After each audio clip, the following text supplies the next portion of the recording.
は怪獣マズイラだ。ご飯がまずくなる恐ろしい怪獣ですね。あー坊やの運命やいかに完全と現れた正義の味方。ガーガーガーガー。さすがのマズイラも美味しいものには弱かったですね。ご飯の味方、何はなくとも江戸紫。毎度プラスガソリン経由がお得。カード祭りで大当たり。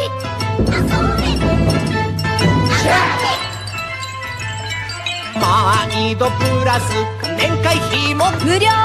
カード祭りであ、大当たり。カード祭り大盛況。出光カードマイドプラス。もっとき今新たな興奮が始まる。蘇る熱きヒーローたち。超リアルな造形で完全再現。バンダイウルトラ怪獣シリーズ新登場。 The Shogun Warriors. Guy King with rocket boosters. Great Mazinga with rocket launcher. Look, Godzilla. Is he friend or foe? You can decide. Wow. Launch his claw. Imagine his breath is a blast of fire.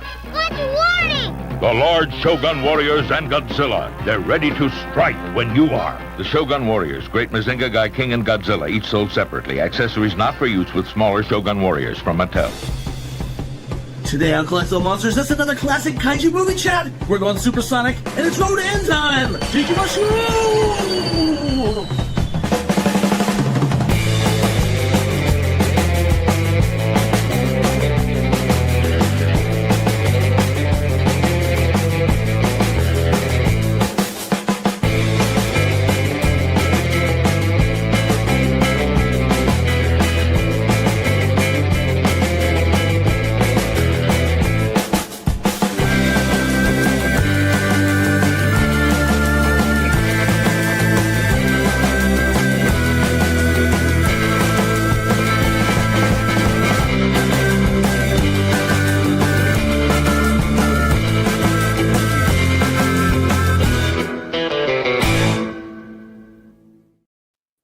What's up, everybody, and welcome to Collect All Monsters, episode 78. Wow. Funnily enough. And let me just do the old co-host shuffle here. That's going to work. Love the co-host Okay. Welcome to another, what's sure to be, spectacular, astounding, beyond belief episode of Collect All Monsters. Today we're talking about Rodan, which is a big favorite of many of ours. I would like to start things off, however, with a little bit of a different welcome to everybody. Because, number one, please welcome Frank, who is right down here, also joining us from Japan. So he and I are drinking our morning coffee. Always good to have Frank on. He's going to be talking specifically about some awesome Rodan stuff later on. But, of course, joining us for the rest of the whole episode, which is rad. Secondly, I want to address real quickly that we are this is episode 78. If you are a regular viewer of G-Fest or regular viewer of Collectible Monsters, but did not go to G-Fest, you probably were missing us like hell last month. Normally we would have that episode up and in the feed and part of our channel, but for reasons unobtainable to me, I guess I could say, we are still waiting on the video from the panel, so that's going to end up thank you Jonathan. I was actually looking for that sound earlier, so I'm glad you had it at the ready. We are still in a holding pattern, I guess you could say, if we're using some flight terminology for Rodan. In a holding pattern, waiting for that episode, and we will be posting it as soon as it is available, so to speak. So there might be sort of like an in-betweener that shows up. Maybe we'll do like one of those faux live things. That's enough of that. I also just want to say, because I was there at G-Fest, I'm really happy to be back in Japan, but I had a great time with these guys. Shout out to Monster Patrol Toys. David and Keith and I went to meet Jonathan and Nick at Calvin, right? Calvin Wan was there as well. Came in, yep. Yeah, we all went to Monster Patrol Toys and hung out for a while. We also had some really dope Spiral toys to hang out with for a little bit while we sort of like got those to the winners. More on that in the next episode. And we're gonna do our show and tell right now. I think that's everything I had to cover. Also, no Christine. She's MIA. And so, of course, Mr. Jonathan Portman is subbing for Christine today. So everything that Christine would have brought to the table knowledge-wise about Ifukube and Rodan, like, well... Come on, man. I'm just good. Jonathan's you know what? Pick up the slack. How about we just... I don't know if I can do it, guys. Yeah. I've got faith. I think Gambate. Okay, so Leslie. Now let's go ahead and start our show and tell.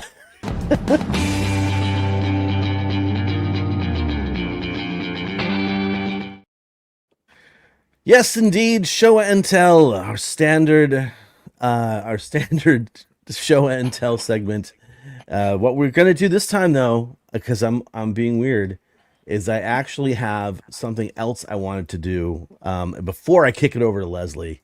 So I don't know if you guys know this, my co-hosts and all 33 people who are watching right now, who are all awesome for being here. Mm-hmm. But one of our co-hosts here has a recent brush with fame. You guys know that David Dobko has worked with Mondo to do a primary paint sample for their brand new release of Tanaka Studios' Conceptual 54 Godzilla. So I thought what I'd do real quick, even though I'm sure he's going to show it too, is I thought I would just share a screen and yes, allow. Oh my God, don't do that to me right now. And so, yeah, show and tell. We're going to start things off by showing off some of the cool collectibles, some of the cool collectors shots from the Collect All Monsters group of people who have, awesome, purchased David's awesome Tanaka paint, or his paint job for the Tanaka figure, which looks phenomenal, by the way. Yeah, thank you so much. Super stoked to see people have it and get it in their hands. Even Bob Eggleton. What's been cool is you've seen like a fluctuation, people that are just getting theirs now, like whether it's shipping or whatever, getting them sent out. So it's cool to see the love still shining through, because like it could have all just been one big batch, but you see like it's still rolling. People are still getting them in. So it's really cool to see all the people posting about it. Yeah, it honestly, guys, it means the world to me. And I am just so, like, the whole thing, the culmination of the whole project is seeing collectors have them in their hands and really seem to be liking them. And I'm just more grateful than you could ever imagine. And I just thank you so much for the support, the kind words, the congratulations. I'm over the moon, and the sucker sold out, so that makes me really happy too. Like, I was like, oh, there's gonna be like so many left, but I am just completely like over the moon, and I appreciate you guys sharing that today. Dude, absolutely my pleasure to do so. How's it going, Leslie? Good. I had issues. It seems like whenever because I'm using my phone to do streams now, and whenever you kick me out of StreamYard and bring it back, it's like the audio is kind of messed up. I could hear you, I just couldn't hear everybody else. If Christine was here, that'd have been fine. But since I wanted to hear David's voice and Frank's voice and Jonathan's voice, sorry I missed out on that. But yeah, I'm back. I'm ready to go. All good, man. Well, actually, that was what I wanted to start off our show and tell with. So Thank you so kind much, of Kyle. perfectly snuck in. You're welcome, David, and thank you. I mean, it's really cool. I'm super stoked that it's really fun to see everybody's posts online. Like, I don't spend a lot of time in the group as much as I used to. So hopping in and seeing like everybody sharing their pictures is really cool. So Instagram too. congratulations. Oh yeah, I've on even- Instagram too. Thank you. I've even seen some people on TikTok posting it, and I'll put in the comments of like painted by David Dobko, and they're like, oh cool, like it's like some random people that I don't even know that just because I have followed Godzilla stuff just comes up. You know, it's funny that, you know, I only did the realistic version because Hector's wife, Hillary, actually painted the 2 colored versions. And I got thanked for those. I'm like, sorry, I didn't do those, but I appreciate you anyway. They're all really cool. And you know, all 3 versions are now sold out. So thanks to everybody who purchased one. And again, all right, enough about that. Let's see what Leslie got for this month. Leslie Chambers, let's get you into the big seat. Well, again, welcome everybody to another edition, an awesome edition of Collect All Monsters, a regular episode since last month we were all at G-Fest. So it feels good to be back in the man cave. First and foremost, thank you, Jonathan, for being here. Appreciate that. And of course, my bestie from Japan. Well, besides Kyle. Frank, what's up, baby? What's up, man? You know, just again, seeing you just put a smile on my face. I mean, seeing all y'all put a smile on my face. But again, when I get in contact with Frank, he just does something to me, ladies and gentlemen. But we're talking about Rodan, ladies and gentlemen. Even though his official 70th anniversary is in December, but it seems like Toho's not doing jack you know what with him. Very little to anybody is doing anything involving Rodan. We here at Collect All Monsters, we appreciate Rodan. We love Rodan. We acknowledge Rodan. So his 70th anniversary will not go silently into the night. I know they're prioritizing Mothra's 65th, but completely ignoring Rodan's, in my opinion, 70th anniversary is like a slap in the face, and that will not stand here and Collect All Monsters. No, it won't. Not for a second. No, it won't. So strap in, because he's doing 2.5 3 hours, you know, and Rodan deserves that. He deserves that. Since he couldn't get a logo this year. Mothra got one. Rodan. Okay. More on the ranting later. But yeah, before I show off 5 things, I want to give a couple housekeeping notes. We've had some both good and bad news as relates to us Godzilla fans in the past like month or so. The good, obviously, you know, they pushing up -1 for a global premiere, or the first premiere in New York next month. So oh my God, trying to avoid spoilers for that is going to be horrible. But Yeah. And I was telling David this when he posted about this yesterday, that Toho is doing this for the New York Film Festival, showcasing -0 for a select few who are able to see it before we all get to see it come November. In my opinion, Toho will not do this if they didn't think this movie is going to be the end all be all, or it's going to be, if not good, better than the first -1. So that has got me really, really excited. Again, it's going to be hard to avoid spoilers. I'm sure there are going to be some people there.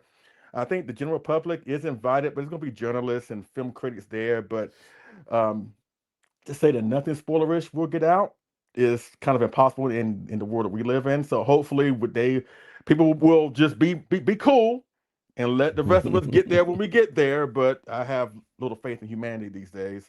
Of course, who would have thought that Godzilla is partnering with Hello Kitty that you can get at McDonald's? Is that the world we're living in now? Is that what we're doing? Evidently. But I ain't gonna lie, when that first toy drop happens, we all gonna be there getting Happy Meals and chicken nuggets and all that mess, you know. So, but it's cool because I don't remember Godzilla getting like, not since the Taco Bell stuff with the '98 Godzilla back in the day. The fact that McDonald's is getting in on Godzilla, that's a great thing. I think that's really, really cool, you know. Bad news, unfortunately, Kelly Hoddle, you know, from the Monsterverse, she tragically passed away unexpectedly a few weeks ago due to a car crash. You know, Gia from the Monsterverse that has her thing with Kong. That was kind of like a kick in the gut, so to speak. But you know, going back to the good, we're here talking about Rodan, and we're going to acknowledge all the incarnations of Rodan.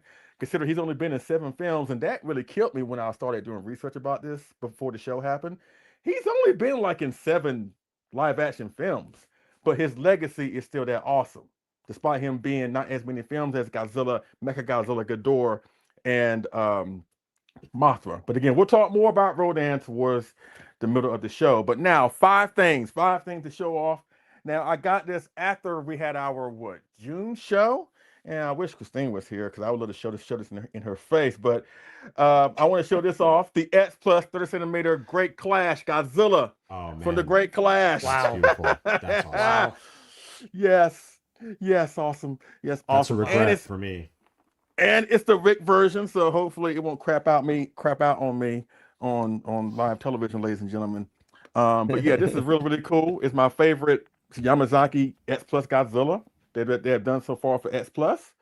And there you go. Oh, that looks beautiful. Wow. Wow. Oh, Nice. look at that. Yes. Awesome. Dang. Awesome. And X Plus did announce that they're making Mecha Godzilla from that short. I think he's called, what is it, G Crusher or something? But yes, they're going to make a 30 centimeter Mecha Godzilla to go against this Godzilla. I can't wait to get that out. I can't wait for it to come out so I can get it. And this thing is really big. It rivals the X Plus I get in GMK, Kyle, for your information. It is that Really? big. Yes. It is bigger than the Favorite Sculptors line -1 that came out last year. As a matter of fact, I sent you a picture. If you could throw it up on whenever you get a chance. But yeah, this figure is really great. And again, between this one, the Older Island one, the Favorite Sculptors line one, as you see here, again, this is Wow. my favorite one. And yeah, that is the picture of how it looks up against the Favorite Sculptors line -1. As you can see, he's bigger. He towers over him, yeah. And honestly, I hope we get this in -0. I hope there are two Godzillas that really beat the crap out of each other. That's what I want, ladies and gentlemen. I mean, a case can be made for Hedra, a case can be made for Rodan, a case can be made. I know two or three people want Ghidorah, but I know we want some new blood with these Godzilla films, especially with the Toho ones. But that's what I want to see. I want to see two Godzillas go at it, beat the crap out of each other. And I think, ain't this supposed to be like the last movie in the -1 saga, based on what I've heard? Might as well go out with a bang. I mean, even if it's a standalone, by Toho putting it out at the New York Film Festival shows they have a lot riding on it. I think they have the utmost confidence that we're in for a special treat come November. But again, thank you for the special person that hooked me up with this Great Clash X Plus Godzilla, and I'll be contacting you when Mecha Godzilla comes out. Now, these next week figures are from a company that I didn't think that I was going to dive into, ladies and gentlemen, but I ended up diving into them. Thanks to Rich Eso, So I'm gonna be preaching today, so I need everybody to open up their Bibles and go to the book of Haya, ladies and gentlemen. 'Cause I'm about I'm about to speak the praises Nice of Haya. transition. And first and foremost, and David, you can appreciate this, kind of you love this design, but I got myself the Haya Basic Exquisite Godzilla 1999/2000. Nice. Excellent. Now That looks really good. it's SH Monster Arts size, so it's like 6 inches tall and it's articulated, but the detail is there. The detail is crisp, and you can do so many things with this figure. It is amazing. In my opinion, I have the SH Monster Arts 2000, and I think this one blows it out the water. Like, the paint app is great. The fact you can move his tongue, I mean, that's freaky. But still, this is such an awesome rendition of the 2000 Godzilla, and the price point is awesome. 50 or 60 bucks. Wow. And you can find it at daggone GameStop. Seriously. Wow. Yes. This is great. Way more And accessible than the SH Monster Arts. you ain't lying. And Kyle, I sent you a picture of that. And this picture, David, I know that you would appreciate. Uh-oh, let's see. I know what you're gonna appreciate. Oh, hell yeah. Hell yeah. By the way, That's the awesome. music cue during that scene is so good. Just Yes. sidebar. So, Leslie, I got a Oh, it question is. for you. How do the pieces stay on? Does it fall apart if you look at it funny, or do they kind of stay on much better than the SH Monster Arts? Much better. Good. I've played around with it a little bit, testing out the joints and things of that nature, Okay. and nothing's popped off. That's Now, good. what you see here, Good to what know. you see there, those are little mini pieces that came with the SH Monster Arts Mega Gear set. It's an evolution set. It not only comes with Mega Gear, but it comes with 5 of the flying smaller ones and 2 of the crawling ones that attack the couple in the movie. They're really small. Right. Yeah. But when you get these 5, you can basically put them all over Godzilla to recreate that island scene when the swarm That's attacks. so cool. I love that, man. That's so You know what I'm good. saying? But again, at good. GameStop for 50 or 60 bucks, like Haya Wow. is. I didn't think I was going to get into Haya, but David, I'm telling you, it is awesome. The price point I'm is in. awesome. I'm all in. I'm all in, And- man. I'm all in. and they fit well into your collection because again they're 6 inches. But again, small, yeah. and I can. This is just me. I'm an amateur at best, but I can only imagine what David, the master photographer, can do with these figures. You know what I'm saying? Yeah. So David, I'm telling you, piqued my interest. I'm sold, man. Thank you. I'm telling you, GameStop. He looks bulky and he looks durable, which is another plus. Yes. Looks durable. Yes. So David, please go after it. I'm in. Now these next two, if you weren't too sold about the 99, I guarantee you, I promise you, these next two figures are going to send you over the moon. Okay, I promise you that, because you and I have a kinship where we love this awesome Heisei movie. Kyle, not so much, but that's another story. But you and I, we love this damn movie. People call it overrated. People call it complicated. People call it a hot mess. But you know what? We love it. We love it. Yes, sir. Yes. Now I'm talking about, I got the Haya 1991 Godzilla. Oh. Quintessential Heisei goodness right there. Absolutely love the 91 Godzilla. Absolutely. The best thing about that movie. I'm singing praises, right? That's a debate for another day. You ain't lying. You ain't lying. And you know That's my favorite one. And you know the cool thing about this is, like, Haya has not touched any Showa stuff yet. They've done Heisei, Millennium, Monsterverse, I think Reiwa, but they have not touched Showa yet. Once they touch Showa, it's all over for Monster Arts. But Godzilla wasn't alone in that movie. I present to you the Haya standard edition of King Ghidorah, 1991. That's right beautiful here. Too. Whoa. Wow. And in my opinion, this is the best looking King Ghidorah 91 that I have ever seen collectible wise. Even more so than the Ichiban, even more so than the really Mega King. Yeah, the kit that I have. Again, at GameStop for $115. So after you're done with this stream, get off your fat asses, go to GameStop and get you this figure. They also have a battle damage one where it has a hole. Yes. 115, no shipping, no tariffs. All you gotta do is show up and get $115, and you get this quality, in my opinion, the best looking King Ghidorah 1991 figure. And he's posable. The wings fold like this, where you can do them like this, and you can bend them, and they go back into place, and you can put them in a flying pose. What? See, that's another thing that I appreciate. They do a little more above and beyond for that stuff. Wow. Yes. Look at the face. Look at the sculpts on the faces. Yes. And the proportions are really good. Yeah. Look at this again. The fact that you can like bend the wings is wild. Because you know those Monster Arts wings they're brittle. They are brittle. Yes. In my opinion, the best looking King Ghidorah 91 ever, collectible wise. Wow. And this is the one. Cool. This is the one King Ghidorah I've been wanting to have in my collection, because I have Mecha King Ghidorah. I got Death Ghidorah from the Heisei period. I mean, I got a couple Bandais, but I wanted something larger, more realistic. I mean, Ichiban is great, but in my opinion, this right here is the best. It's the best. And Kyle, you can fire up those photographs so we can make David have a heart attack in a good way, of course. Oh, but wow. Look at that! Cool. Look at that! I guess we're going to GameStop tomorrow. $115, and again, Godzilla is like maybe $50 or $60. Wait, do we have a GameStop down here? We better. Do you? In Palm Springs? I don't know. Yeah, I was gonna say that doesn't seem like Palm Springs, but you know. One, but Jonathan, you gotta get one for me then, because that. Okay, I was gonna get the Ichiban Kuji one, but this one, it does look better, and it's posable, for crying out loud. I mean, yes. Wow. How much? Just out of curiosity, what is the Ichiban Kuji one running for? Not 115 these days. Yeah, because I think even brand new, it's 2 and change. I think, right? Yeah, that's what I thought. I thought it was like maybe like $250, something like that. But then again, you have to pay shipping.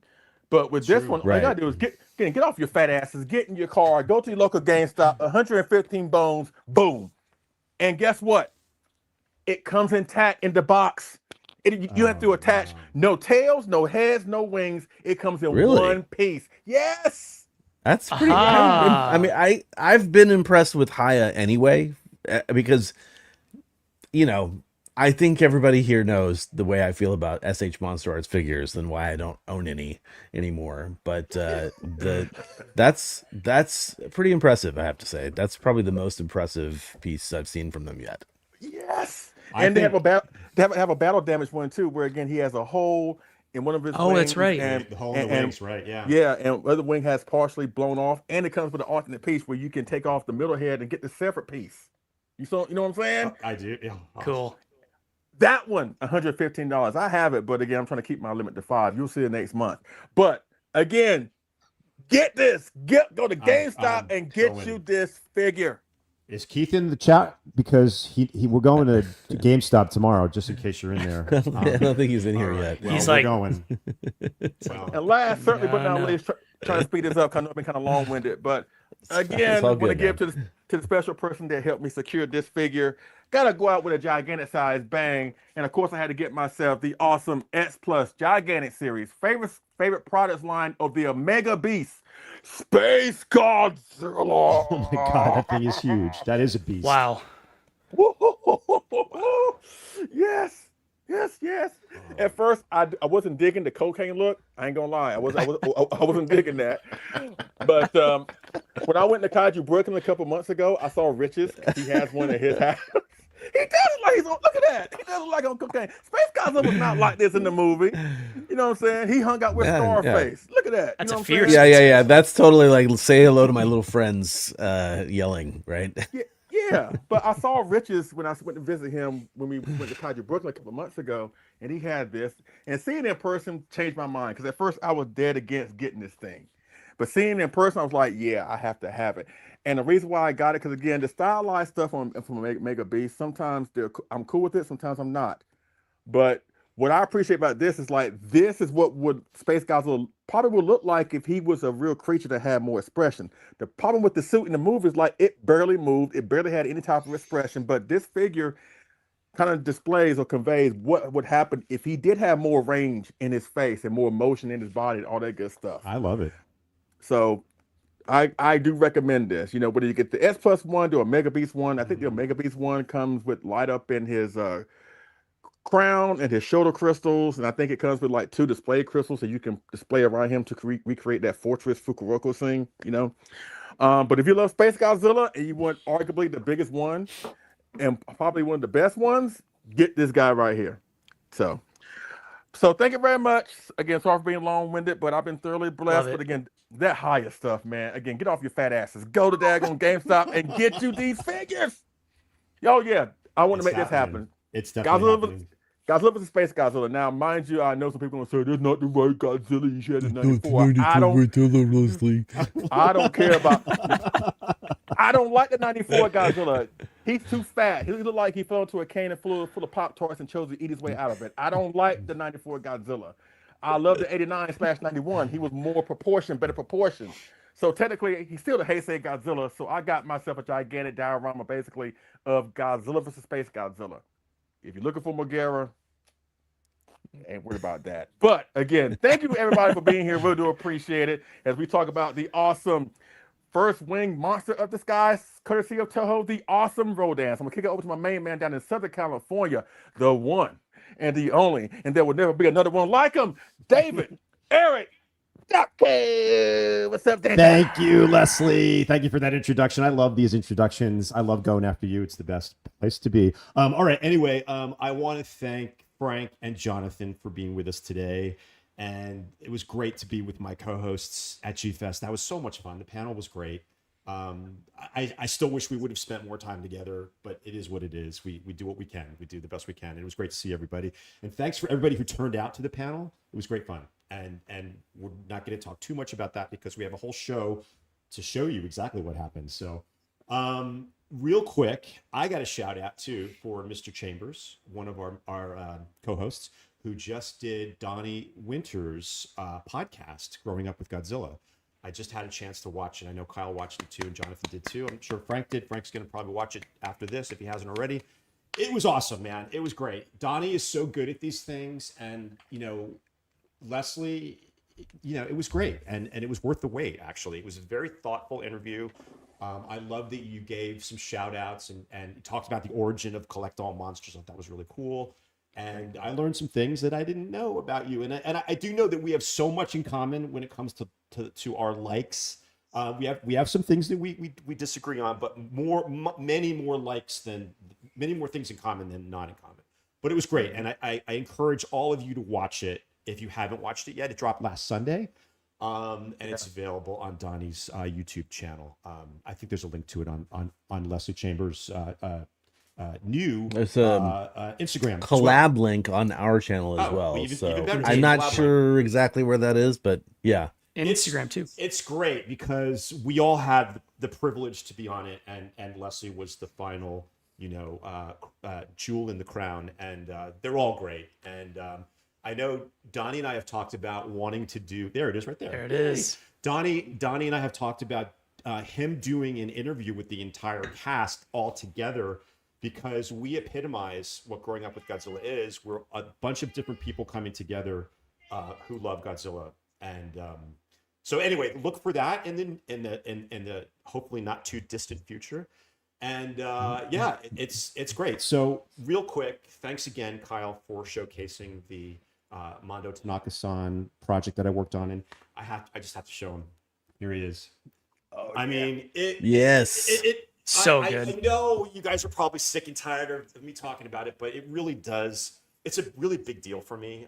Someone who's been building and painting model kits since they were a little kid. Seeing collectors that and also other model builders purchase this and be stoked to have it is really full circle for me. And I can't thank you all enough for your support and your encouragement, and it's great. And I have to give a huge shout out to Hector and Peter and the entire team at Mondo for being so professional and such a joy to work with. And I hope, I'm your guy if you ever want to do a 62, a 64, hopefully, if Tanaka's studio puts out more of these conceptual Godzilla kits. But yeah, I mean, I'm over the moon, and I can't thank you guys enough. So I think I'm going to count that as one of my 5, but don't hold me to that. All right, so let's go to something that I got as it takes a village. You've heard that phrase. So I wanted to get this Gashapon set, and I couldn't get it on my own, but it took a village to get it to me. So I got Kyle, Larry Quatch, and Jonathan. All of those people together gave me the opportunity to have this incredible. I finally, Leslie, have a P1, not as epic and grand as yours, but I've got a P1 and a Planet X saucer, and this Gashapon set it's amazing, and I love that I have this in my collection. And thank you to all 3 of those people for getting it to me. It took a little bit of time, but you know what? All good things to those who wait. So I love it, and it came with a oxygen destroyer as well, which is really cool. And then I didn't ask for it, but they also threw in the time traveling ship from the 91 film, and also the saucer that the green apes had in Godzilla. Terror Godzilla. Sorry, Terror Godzilla. So thank you guys for that. I love it. I wish they were a little bit bigger, but I'm stoked to have them. And now this brings me to wait. I have to nerd glasses you for a second, and those weren't gacha. Those were Ichiban Kuji and the full set of the Toho Machine Chronicles. So well, there you have it. Yeah. Yeah. You couldn't get those from a gacha machine. You had to actually get them as a freaking stupid lottery thing. So, well, I couldn't get them from anywhere without your help. So that's the perfect segue to saying hugest of the shout outs belongs to Larry. Definitely. He helped Larry, you, Jonathan, and me all in one go. So, and it was great. Yeah, thank you for correcting me. Yeah, they're Gashapon size. I will say that they're Gashapon size, but they're a little bit more detailed than your average Gashapon. I should say that too. But they're great, and if you get a chance to see them available and you're interested in those, please pick them up. You won't regret it. They're awesome. All right, thanks to you guys. All right, so next up, I have another thank you to our buddy Frank, who's a guest co-host today. He was just at one of the Wonderfest. I think it was the official Summer Wonderfest, Frank? Summer Wonderfest. And I know he had a bunch of things to get for other people. And I didn't really have anything specific, but he did remember that I needed to get the hamburger Ray from the Monster Zero Planet X saucer, the 1-up set of figures, and he did get me the green version of the. And I took that hamburger off real quick. I took my X-Acto knife. The hamburger's gone, man. I never understood what you guys meant when you said the hamburger. I'm like, it doesn't look like a hamburger. Yeah, it's a straight up hamburger, and it's attached. So I took it off, and the saucer fits perfectly on top. And cool. What's even better is the little Rodan, which we're talking about today, goes right in there. And I can pretend that I'm abducting Rodan from the mountains of Washikasawa, from one of my favorite entries in the Godzilla series, Monster Zero. So thank you so much, Frank. I really appreciate it. And Frank also sent along some little mini dorayakis, which Kyle knows they're my favorite thing in the whole world. So I never saw them, the little mini ones. I don't think they lasted. I think they lasted about not even a day, because they were just so good. And you just absorb them through your skin, right? Like as soon as you touch it, it's like gone. And they were all they're all different kinds too. Like I think there was a chestnut one in there, and there was the red bean. But thank you so much, Frank. I really appreciate it. And that stuff is great. And all right, so. Let's move right along. I'm gonna do this one next. This one's a huge thing for me too. So I finally got the Yukio-A Frog Tree Godzilla. My custom is finished, and it was waiting for me when I got back from G-Fest, and it is absolutely magnificent. Wow! As you can see, you probably can't see. It doesn't do it justice in these pictures, but I've posted enough about it. It is just spectacular. The artist wishes to remain anonymous, but I think that it's amazing, and this person is super talented, and I love it, and it's great, and I have one, and I love it, and I know how Sandra feels, and which brings me to G-Fest, and when Sandra saw them at Tokyo Toy Town, that was like another thing that was worth the price of admission at G-Fest. Leslie's face, and then I got to see another situation where Sandra was picking up a I guess it was a Mondo Aztec Godzilla, or actually several. She was choosing which one, and I got a photograph of Leslie's face and Sandra holding him up right in front of him. It is like. It's so great, and but anyway, enough about that. This is magnificent, and this actually resides in the living room now. It is just. Oh wow, awesome. Yeah, he okay. Yeah, and Keith is okay with it because it really does look like blown glass when you see it in person, and it's translucent, it's magnificent, and I'm just in love with it. So, thank you so much for having that. All right, now the last thing I'm going to show is something that is a surprise for Leslie, because he had talked about me needing to do this kit when it first came out, and I know he has one. And let me backtrack a little bit.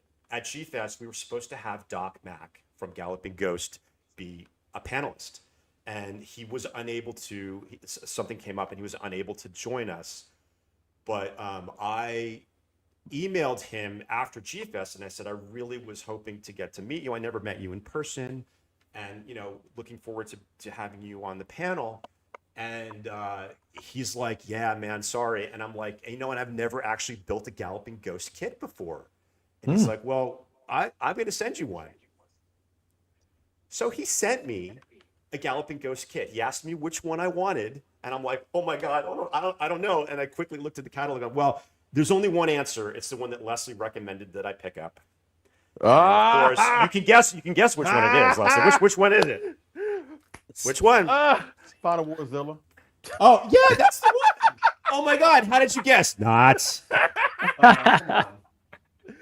It is the 1965. Oh yeah, dude. Daisenso Goji by Galloping Ghost, and I've been really shady. Like you know me, I can't not post things the minute I finish them. Yeah. I did not post this because I wanted to see Leslie's reason to it. Son of a. I know, but you were right. I got to give him credit. The son of a bitch is right all the time, or most of the time, and he knew I needed to build this, And again, pictures don't do it justice. That face sculpt is perfect. And you know what I love about this so much? I love that the way this mold is, the eyes are there's a delineation where I don't have to like guess where the pupils go and the irises go. It's already there for me. So as you can see, I'm really proud of the eyes on this one. But it's a beautiful kit.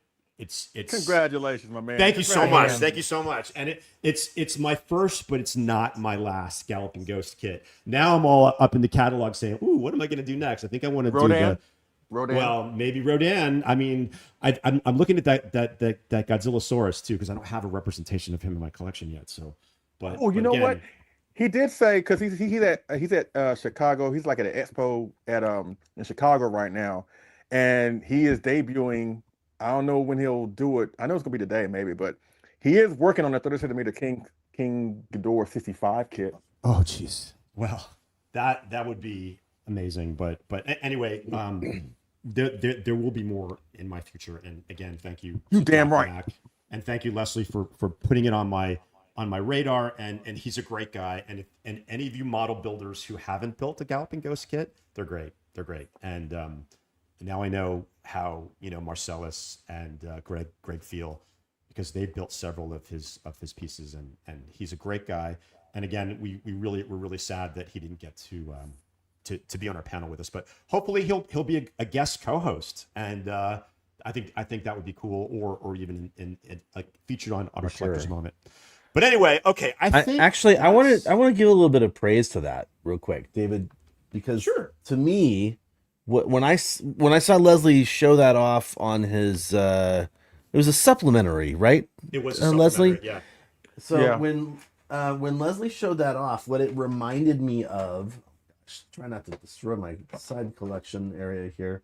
What it reminded me of was the Acro 84 in a sense, right? Very So this is the Acro 84. So it's like not really screen accurate, but it's got like a really nice stylization to it, and like it's sort of like that one that David's got, the 65. It really looks like screen accurate to a point, but then it's got a little bit more attitude to it, and I just really love that about that. I mean, I love that about kits anyway. It's exactly right. And I'm glad that came through across the screen, Kyle, because and I think the fact that he put so much emphasis into, or whoever sculpted it put so much emphasis into the head, and it's just super, super accurate. And this went together like butter too, because real quick, I know I'm being long-winded as well. These pieces are put together, the pegs built in there. You don't have to put any wire or pegs in there or rods because the pegs are already in there. And look at him holding them up. He's not even like it's not quite KOC, but it's still game-changing awesome. And it went together really fast, and I banged it out in like a couple of days because I just couldn't stop working on it. But again, the eyes are always my the bane of my existence, and the fact that they made it easier for me to do the eyes. I only had to do it one time for the eyes, one time. It did come with lenses. Leslie, did you put the lenses on yours? I took them off because they're a little bit too opaque for me. But, I think the person did do it. But I will say this: if you're debating about what kit to get next, he does have an abduction Godzilla UFO kit. I saw it. I saw that today. Yeah, he was posting some stuff today. Yeah, man, I don't know. It's hard. It's hard. But anyway, I'm hooked. Thank you. I've been talking way too long, but I appreciate it. And thanks, Doc. Thanks, everybody. And are we going to Jonathan or Frank? Who's going next? Is it Frank going next or Jonathan Portman? I think it's Frank. He's heavy. Let me put him down. Let's go with Frank. Okay. All right, I'm going to put him down on the ground because I don't want to reach back there. All right, so what's up, everybody? Ohio is Moss. Unfortunately, my segment's not sponsored by GameStop, and I can't get off my fat butt to jump on down there. And I don't have like the cool, shout outs and sponsorships or whatever, but I did get to go to Wonderfest and sweat about 10 pounds off with Michael Hang, who had made it here from New Zealand, and saw a bunch of great people. I always love that event. I just don't like the amount of people there. Unfortunately, I didn't get to go to G Fest because of work going on. We were bummed. Yeah, I'm still bummed. Like I got to meet with Kyle on Wednesday and exchange some stuff because he got some stuff for me, I got some stuff for him, and I think I said it maybe like 45 times. Like I'm still bummed I didn't get to go, but it's all good. Part of the job and all that. So my first thing that I'm going to show off was a new artist at Wonderfest that I wasn't tracking. It's from Mafi Toys. So I got their stylized representation of Shin Godzilla. Okay. Oh, cool. So Awesome. he came in at I think, if I can remember closely, like 12,000 yen. Like not hitting the pocket at all. But the kind of catch was you had to buy another figure with him. So I got like a little Ultraman about the same size. So not heavy on the pocket, but I definitely like him. He's on my Shin shelf over here. Nice representation. Biggest thing is with the tail, doesn't take up a lot of the shelf. So Always in a love good with thing. that thing. Yep. Yeah. Second thing that I got, I didn't actually get much for myself at Wonderfest. I was out there hustling and bustling and flexing my muscles, carrying everybody else's stuff. But Thank you. that's how I roll. Thank you. I got you, Leslie. Thank you. Well, mine was pretty light. Mine was pretty light. No, right, you- Frank? Arigato. Yeah. My second one was also a new artist. I was not tracking them at all. Was Ishiki Kana, also known as, their subtitled was Conscious Outer Other World. Like really off brand, but they did this super kawaii version of Hedera, and he was like, I want to say 10,000 yen. So what, That is 65, 70 bucks. Super funky, super cool. I wish this would have been painted on the back, but I can't complain at that price point. But he's super cool. I love him. I might move him from the closet to my desk. Yeah, because he's almost like doing a cartwheel. Kawaii or Picasso? I see Picasso Hedera. That's And what I see. He's got a little like victory going on too. So I'm like, I love it. Okay, cool. So like maybe if I could find a Godzilla that's like slumped over, where he's just kind of like on him, like beat you. That would be perfect. Trying to make mine short because I don't want to take too much time. My third one. Take your time. Go as much. Kyle, Dude, I got to give all the shout out for Kyle and me went to Superfest and saw this figure there, and I didn't see the drop because like I was running a million miles around at work, and Kyle just hit me up and he's like, yo, you want to enter this for it? And I was like, yeah, sure.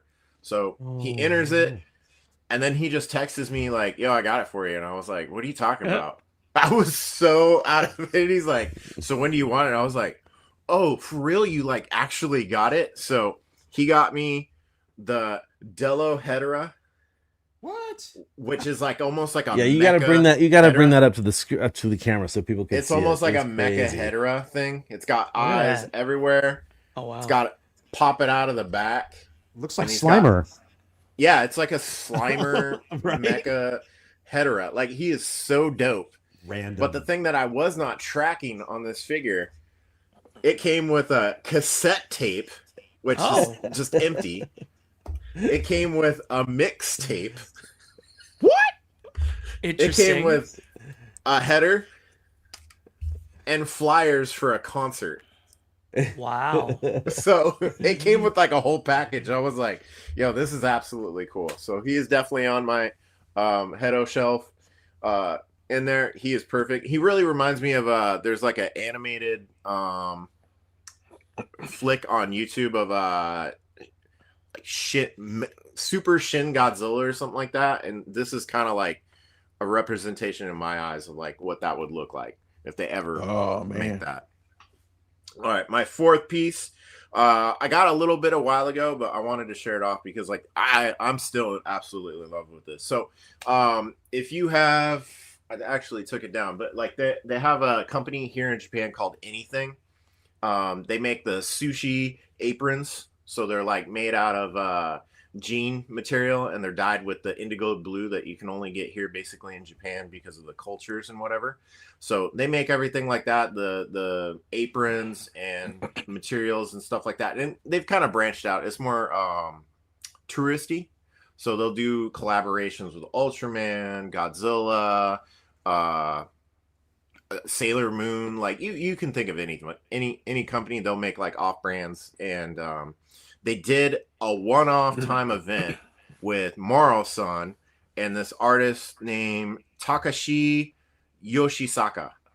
So what he did was he did his own stylized versions of Maro-san figures using dyes that they would use traditionally on the aprons. So I got the 54 representation.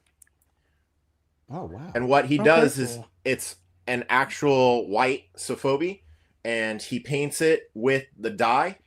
And this is from the apron tie, and this is from the actual blue jean. What he'll do is he said he put 2 coats on there, and he'll sit there, and each figure takes him about 2 hours to rub the paint off. And he was doing a live demonstration of a black coated version of 2000 Millennia Goji. So this is absolutely cool. I love this thing. Like I have several in my case over there of 45 Maro-sans, but this thing is super cool, and it actually smells like the apron, which is wild. I want to show everybody the apron real quick because I've got it here. This is what an apron, a standard Japanese apron. I think it's called a meikake. It's like But yeah, it's I've got an Ultraman one downstairs that I bought in Sukagawa. It's hanging up in our kitchen. But yeah, that's when you talk about the indigo color, that deep indigo color, and then the red for the apron tie. There it is. I love that there's a crossover between different forms of art. Excuse me, the sofubi and then the traditional textile art in Japan. And I think that story behind it makes the figure even more awesome than it already is. I absolutely love that. Yeah, it was super cool just because like I went to the event and I thought I won the ticket just to buy the figure because that's basically how a lot of lottery systems here work. And then they were like, no, because I bring my wife and my kid to this thing. And we were like, yeah, it's going to be like 15 minutes. We're in and out. And they're like, no, please sit down. And we're like, what's going on? So my wife's obviously fluent. She starts speaking. She's like, no, he's going to make your figure right now. What? And I'm like, wait, what? And there's only 4 people in there. And they're like, yeah, you won one ticket of 4 entries. Whoa. I was like, oh, wow. So I felt bad that I was like, yeah, we've been here 45 minutes. I need to leave. Because, he's using literally like thinner to take off the ink. And I'm like, I have asthma. I can't do this. But as soon as I pulled out my inhaler, they're like, oh, dajabu. They hand me a figure that's pre-done. All right. And my last thing that I'm going to show off, I got to give an amazing. Oh, yeah, there you go. They were actually selling those there. Oh, yeah. Oh, it's so cool. Dang. Yeah, my bad, Kyle. I should have sent you a bunch of photos from that event. All good, bro. It's all good. I'm there's fast. An actual post. I can get stuff off the internet real quick. I did post everything from that event on the page. So if you look up like stuff that I posted. All right, the last thing I'm going to share. I have to say thank you so much to David and Kyle, especially you, David. Like, this one means the world to me. This is my holy grail. I have been trying to get this for like 3 years. And because of my work, getting time off is non-existent. Like, it's just what it is. Like, whether I was trying while I was in the military or when I was like in this Fumi, I'm retired, I'm trying to get a new job phase. I just didn't have the cash, even though he had come to a close country here in Taiwan, wasn't able to make it because like, I was like, yeah, I'm not going to do that. Like, I don't want to go there because it could affect my security clearance because I work with the Department of War. And now, like, it's just hard to get time off because of what my job does. So I really want to thank you guys because I finally added a kaiju cream to my collection. Like, this thing, World's the Meat, it's everything to me because I'm like, I finally got this thing. Like, I've been talking to Octil on the side for a while, like trying to track where he's going, maybe thinking like, do I do a 24-hour turnaround to San Francisco to an event that he's there or whatever? And he did go to a convention down in Taiwan. And I was like, should I try? Should I do it? And my friend's like, bro, don't do that. That it could affect your clearance. And I'm like, and when I knew I couldn't go to G-Fest because I could potentially go somewhere else, like they wanted me to send somewhere else, I was like, man, but David, you are the man. I know you sprinted for it because there's only like 5 there. There wasn't that many. And let me just start by saying Frank does so much for all of us, Leslie, Kyle, Jonathan, and anybody. He'll help anybody out. And when we went to Japan last November, this guy never met us in person. I mean, we talked on the internet, but he had a care package for us, a Japan care package. And, that kind of thing transcends all of this collecting stuff. He's just a great man, great human. And there was no way that I wasn't going to make it a priority to get this thing that he really wanted. And he's like, well, if you can't get that, can you just get me the keychain? I'm like, well, I got you the keychain. The keychain's on me, which I did get too. So there's 6 things. And Nice. You got a special one just like me. I got the rainbow colored one. And we're the only 2 that have that, I think. So that's pretty sick. cool. No way. Yeah, way. And so yeah. Even Donnie doesn't have that one. but I'll be damned. But I'll be damned. Yeah. But Frank is one of the good ones, man, as Leslie can tell you. And Jonathan, when you meet him in person, you'll feel the same. And No doubt. He's so gracious to us in Japan, and it was just a pleasure to meet him in person. So yeah, anything. He's got carte blanche. I'm sure I speak for all of us. If he needs anything from the States that we can get, we got you, man. We got you. So You just want to hug him. Yeah, you you just do. want to just wrap your arms around him and just hug him. Right. I have my logistical limits, but I'm there for all the collectors because I understand how hard it is. Like I really do. Like it's crazy enough for me and Kyle to try and maneuver through Wonderfest, getting tickets and standing in line and doing all that. I can only imagine flying 14, 17 hours just to get here. And then on top of that, trying to maneuver through that, because ladies and gentlemen, like if you've never been to Wonderfest, you're not mentally prepared. Like I've been to 6 and I'm still not mentally prepared. Every time you go, it's something different, some new lining system, whatever, Actually, can we just say, and the next time they're doing 2 days. Oh yeah, and it's so like we don't even know. I have 2 days. Question marks. And then there's it's going to be a 2-day show. They do it when the weather is either super cold and snowing or freaking like Africa hot. Yeah, like not in It's October or like March or like it's terrible. I mean, that is hilarious. it's so- It is the polar opposites of the weather because They want the literally collectors this to year- suffer Yeah, in, like, a good way. exactly. Suffer for like your this toys. in wintertime when I went to that show and I was in the early line, I couldn't believe how long I had to stay there. I was like, they're not going to move us inside, like standing outside in my like snow is literally piling up on top of me and everybody That looked else. crazy, by the But way. that's Like, still the videos preferable you sent. than the heat, right, Kyle? Yes, That's still yes. preferable. That than is the heat. definitely preferable. That's why I did not go to the Summer Wonder Festival. Frank, of course, took that humidity and heat bullet. Yeah, but like I was saying, Jumped on that I'm there. grenade. I'm there for you guys. Like if I can assist, of course I'm gonna try and do all I can in my nature, because that's just who I am. Like I'm a people person. I like to solve problems and whatever. And I get it. Like you guys have a passion for something, and I'm gracious enough to live here. Like I've been here long enough, So always here That's to help. great. But Well, thank well, you we- so much, we- David. Thank you so much, Of course. Kyle. We I definitely love that appreciate you. dude. I love that dude so much. I really do. Stop buying cement stuff, Leslie. I can't help it. I can't help it. Again, Space Guys will apologize. But Yeah, That's coked not, out. coca- Space that's not Godzilla. the cocaine version. That's 3 white monsters deep. but thank you, bro. All right, so I kick it to my brother in my homeland of the Angels That's right. of Los. That's right. Please take it away, Mr. Jonathan.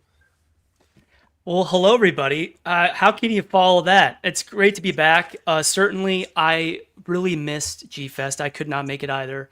Some last minute, just some stuff is going on, but everything's good, right?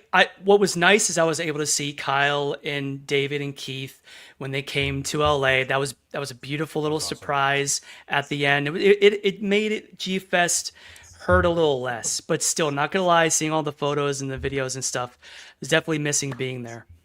But anyway, I will say before I get going with this, two things I did not foresee in my lifetime. Leslie shouting out GameStop on Collect All Monsters, and McDonald's having a collaboration doing Happy Meals with Godzilla. That's pretty freaking cool. I would say only because I haven't really gotten much recently, so a lot of the stuff I'm going to show you is like nostalgia row. So being a kid in the 90s, getting a bunch of Happy Meals for like when the Disney movies would come out, we always used to get them all the time. In my mind, I was always thinking, man, wouldn't that be cool if they did like something with Godzilla, but they never will, and definitely never will. And here we are, like, 35, 36 years later. And it's happening. Now, I can't say I'm, like, super excited for the collab itself. Like, it doesn't really gel with me, but it's really cool to see kids that are, that were my age now back in the 90s. Like, they're going to be able to experience that excitement, which is really cool. I will get started with one very special thing that I got. And this comes from courtesy of David and Kyle. Since I wasn't able to go to G-Fest, they surprised me with a little gift from G-Fest, and something that is so perfectly attuned to me. Very Jonathan. We have here the Akira Ifukube 110th anniversary concert program. And this thing, now I have the CD, and I know Nick messaged me when he was there, and he took a picture of it. It's so funny that you guys got this for me. Because like a day or two before, or like when they were at G-Fest, Nick messaged me, "Do you have the CD?" And I was like, "Well, yeah, I do have the CD, but I didn't see the program in the picture." So the fact that you guys got me the program really means a lot. This program is really super cool. Photos from the event itself. I know Kyle and I, a few years ago when this thing was going on, he was messaging me like, "Hey, you thinking about maybe taking a trip?" And I was like, "Nah, it's too rich for my blood at the moment," but very cool. One of the coolest things in this program to me, we have music. We have music notes. We have actual like sheet music from the concert, which I think is really cool. And it's so funny. The first one, since I played trombone and band, and just knowing music in general, I could tell what this first one was immediately. I was like, well, that's definitely the Godzilla theme. I could tell by the notation and the rhythm, but really super cool. Thank you guys. Can't thank you guys enough for that nice little treat. It made me feel really good and loved, and it was a nice little like reprieve from missing G-Fest. We were thinking of you, buddy. We were thinking of you. I really appreciate that. Now, to get started with my show, I don't have a lot, but it's really just stuff that is important to me and things from my childhood that I want to bring to light here because they are very Rodan specific for the episode. Perfect. So first thing I have, the ADV VHS tape from 1998, I believe. And what's really cool about this tape is it's the special white tape. They didn't come out with a lot of these. Like there was a normal black tape and then a white tape. I got the white tape, which is pretty cool. Now, the one interesting thing about Destroy All Monsters, and I always sort of tell this story, but it was the first Godzilla movie I ever saw. My uncle introduced me to Godzilla with this film, thinking all these monsters, it would be a good jumping off point. Then he would kind of go back and show me other things. And it worked. I was absolutely obsessed. All the monsters, I had never seen anything like it before. I was super, super stoked. What's interesting about it, though, is that I never had this back in 91 when I saw it. It was taped off of a TV recording off a local station. And what was interesting about it is that I never saw the first like 20, 30 minutes of the movie because he forgot to press record. Oh, yes. So the movie opens up for me with they're on the moon base. So I never saw Monsterland. I never saw all that stuff at the beginning. So I didn't see all the monsters.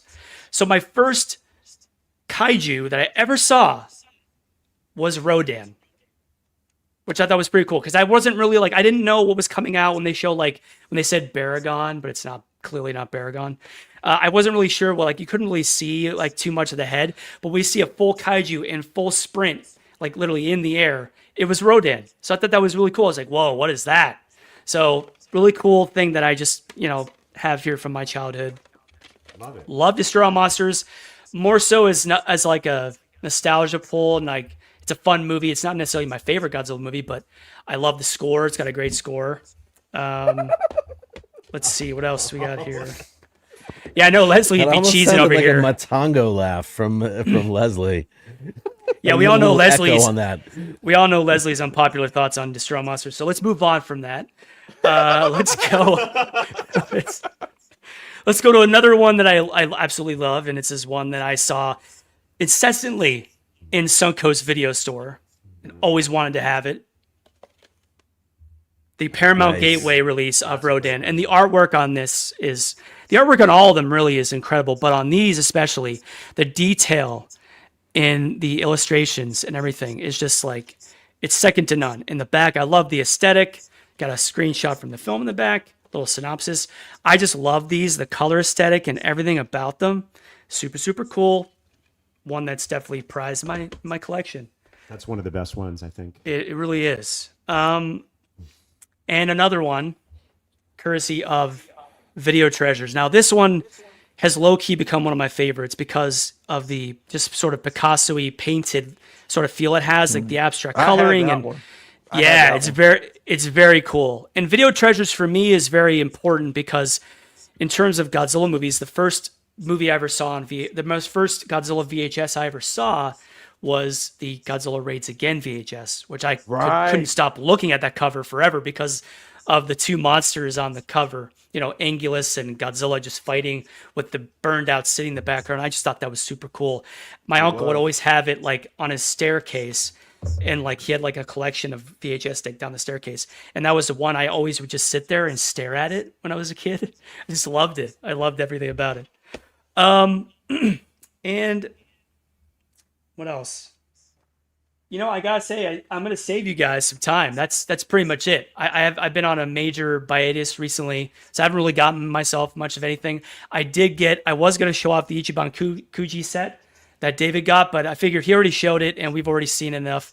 I'll just post pictures in the group or something with mine.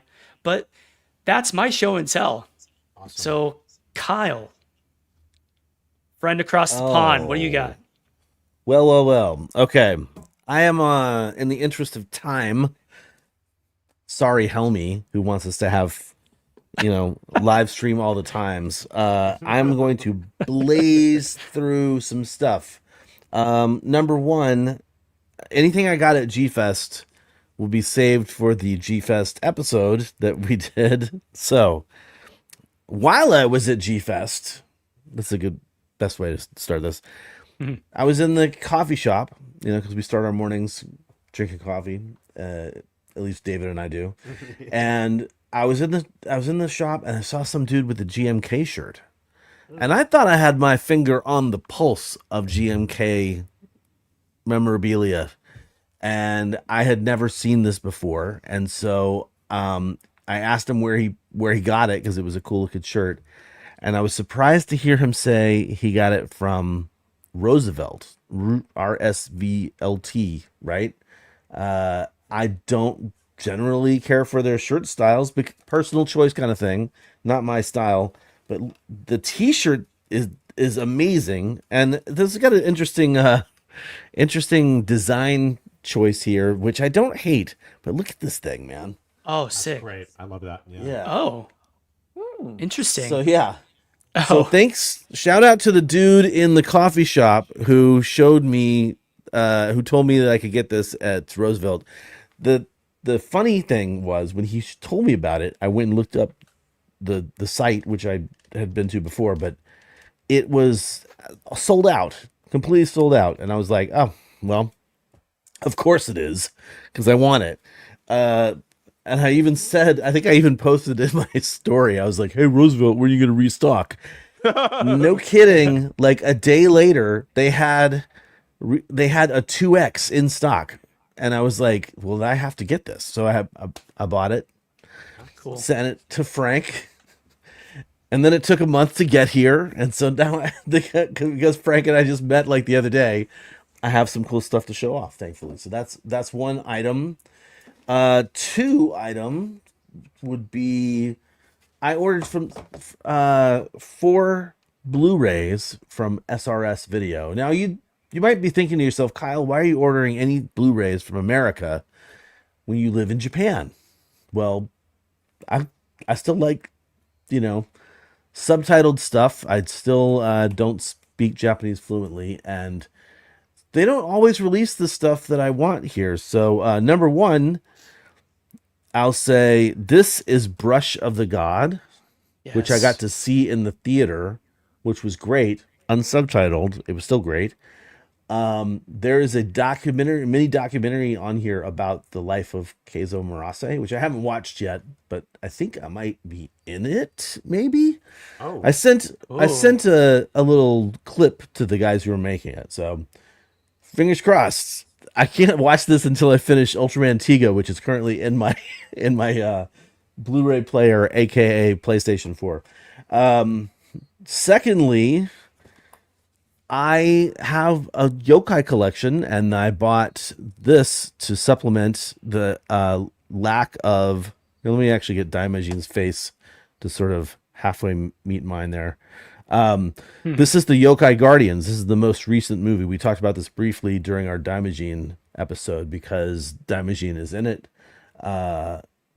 Daimajin is that dude on the back. Anyway, happy to have this in the collection. And then I guess I'll dial all the way back to the 50s. You guys ever heard of the Dai? It's not a kaiju film necessarily, but it's sort of a kaiju adjacent, The Whale God. Yes. Oh, yes. Yeah. Oh, yes. So SRS released this ages ago, and I never picked it up, and it was on my list of stuff to get. And last but not least, a documentary I'm very interested in seeing.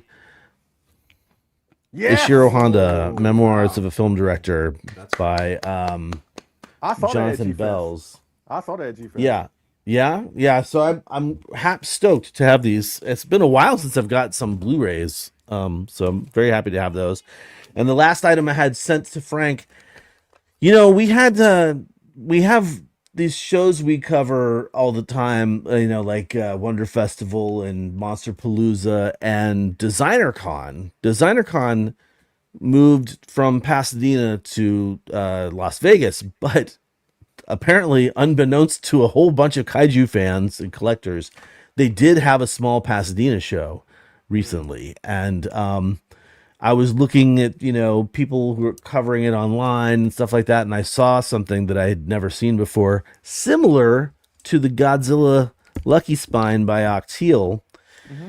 I haven't even opened this yet. This is a Lucky Kaiju Claw. So it's the Shogun Warriors Godzilla Claw. Oh, okay. Right? But this one's molded in translucent green, and it's got the little chain on it and stuff like that. So I saw this online, had to get it. Also, huge shout out to the graphic design. Yeah, it's perfect. And the illustration on the back. Cool. So Toys on Tap. They have, I think, like 6 or 7 different color variations of this. So if you wanted to check it out, Toys on Tap. If you're in America, you get it pretty quick, I imagine. Okay, so now, next up, I think I'm definitely going over 5. Sue me, Leslie. So we've got... It's okay. It's okay. Is it okay? It's okay. Leslie, you and your voices today. I'm loving it. It's okay. I pre-ordered this through the Premium Bandai website, and I don't have very many of the Max Toy Gods. Actually, I don't have any of the Godzilla releases until now, because they put out this glow-in-the-dark GMK figure. Of course. Yes, of Yes, course. love Yes. I have apparently I have a problem. So I had to get this little guy, and he's little. He doesn't take up that much room. He sits up on the glow shelf. But he's not alone in his glow in the dark GMK family, because I also had pre-ordered this glow in the dark CCP midsize Godzilla 2001, and I really love this guy. Actually, his coloration is super cool. Mm-hmm. He has got like when the black light is on, he glows blue, as opposed to sort of that standard greenish color. And then the last item I will show, because I'm sensitive about the time, is for some, like, I don't remember how. I think I have a subscription kind of thing to certain search results on Mandarake. I'm sure some of you have that. And one of my favorite Sofubi sculpts in the, probably in the top 5 is the Marusan Varan, right? So this is a blank glow in the dark Marusan Varan that just showed up on Mandarake very recently, and I was like, ooh, that's affordable. Like, I think it was like 10,000 yen even. So I was like, glow in the dark, maybe I can get this painted sometime. So there you go. That's my last piece, the glow in the dark Varan. I really do love that sculpt. You can't really see him up there, but right over here, oh, come on, finger, do the right thing. There you go. Is a really cool red one that was released from a special event where they showed the movie in Niigata Prefecture that I got thanks to Toku Toy Town. Excellent. Fake out. That's right. I am a sensitive new age guy, homie. That's the packaging for their reference. Oh yeah. Thanks. Oh. That's Yeah, cool. Oh, Same, nice. Yeah, Same so header as it's- the huge T base, but just super small. Good. Congrats, Frank. Sick. So Kyle, if I can do a quick segue, you mentioned Toku Sure. Toy Town. Jay Key is doing his event today, this weekend. Oh, Kaiju yes. Go in Texas. Yes. So I Kaiju hope Go. everybody who is lucky enough to go to that is having a blast, and I can't wait to see a whole bunch of pictures from it. And maybe that's where Christine is. Maybe she just went to Kaiju Go. Who knows? Actually, that would be acceptable. That would be That acceptable. would be acceptable. I mean, Yeah. So but that would- it was a perfect segue when you mentioned Toku Toy Town. And they're such great guys too, and they Indeed. had such an amazing setup at G-Fest, and I hope everybody who managed to make it down to Texas is having a blast. Absolutely. Yeah. Man, that looks like such a fun show. It really does.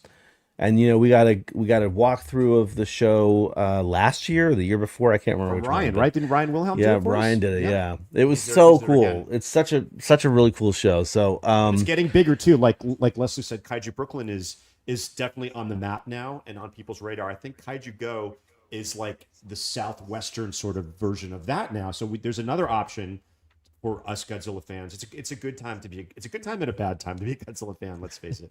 There's so much out there, and there's so much to choose from. But there's so much out there, and there's so much to choose from. So Yeah. those two things. But anyway, sorry, time.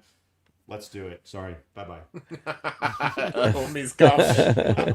Homie's got. all right. Well, we finished our show and tell segments, and that means it's time to go to our intermission. And when we come back from intermission, it's time to talk about Rodan. So, see you in 2 minutes. ウルトラマンエースがチョコになっちゃったロッテポップルチョコ空き箱はこういう風にいろいろと遊べるわけだよねミルクチョコもあるんだよ嬉しいね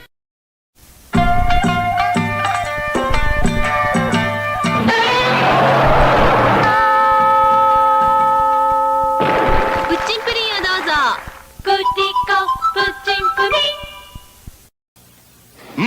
遊びに行って帰らない特徴はキャラコンであるそして押すと回るラジオコントロールで動くそうはい、じゃあここに重曹を締め、そして母音に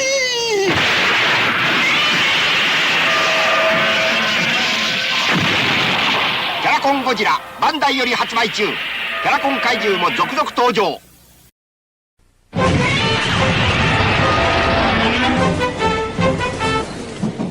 近頃主人の帰りがなんだか早いんです。あ、ゴジラさん、番組録画して自分だけのカラオケテープ作ったりして。日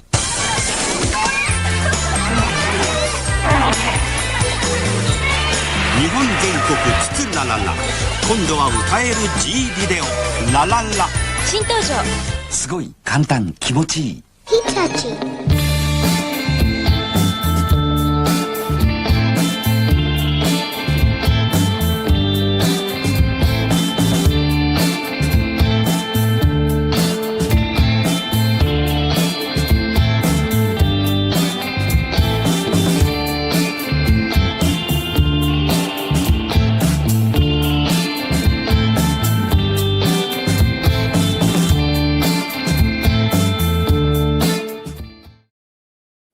All right, so we're going to do a movie discussion, and not just a movie discussion. We're here to talk about not just the 1956 Rodan and celebrate its 70 years. Wow. Leslie, get out of here. Who needs you? That's what I say. Just kidding. With GameStop.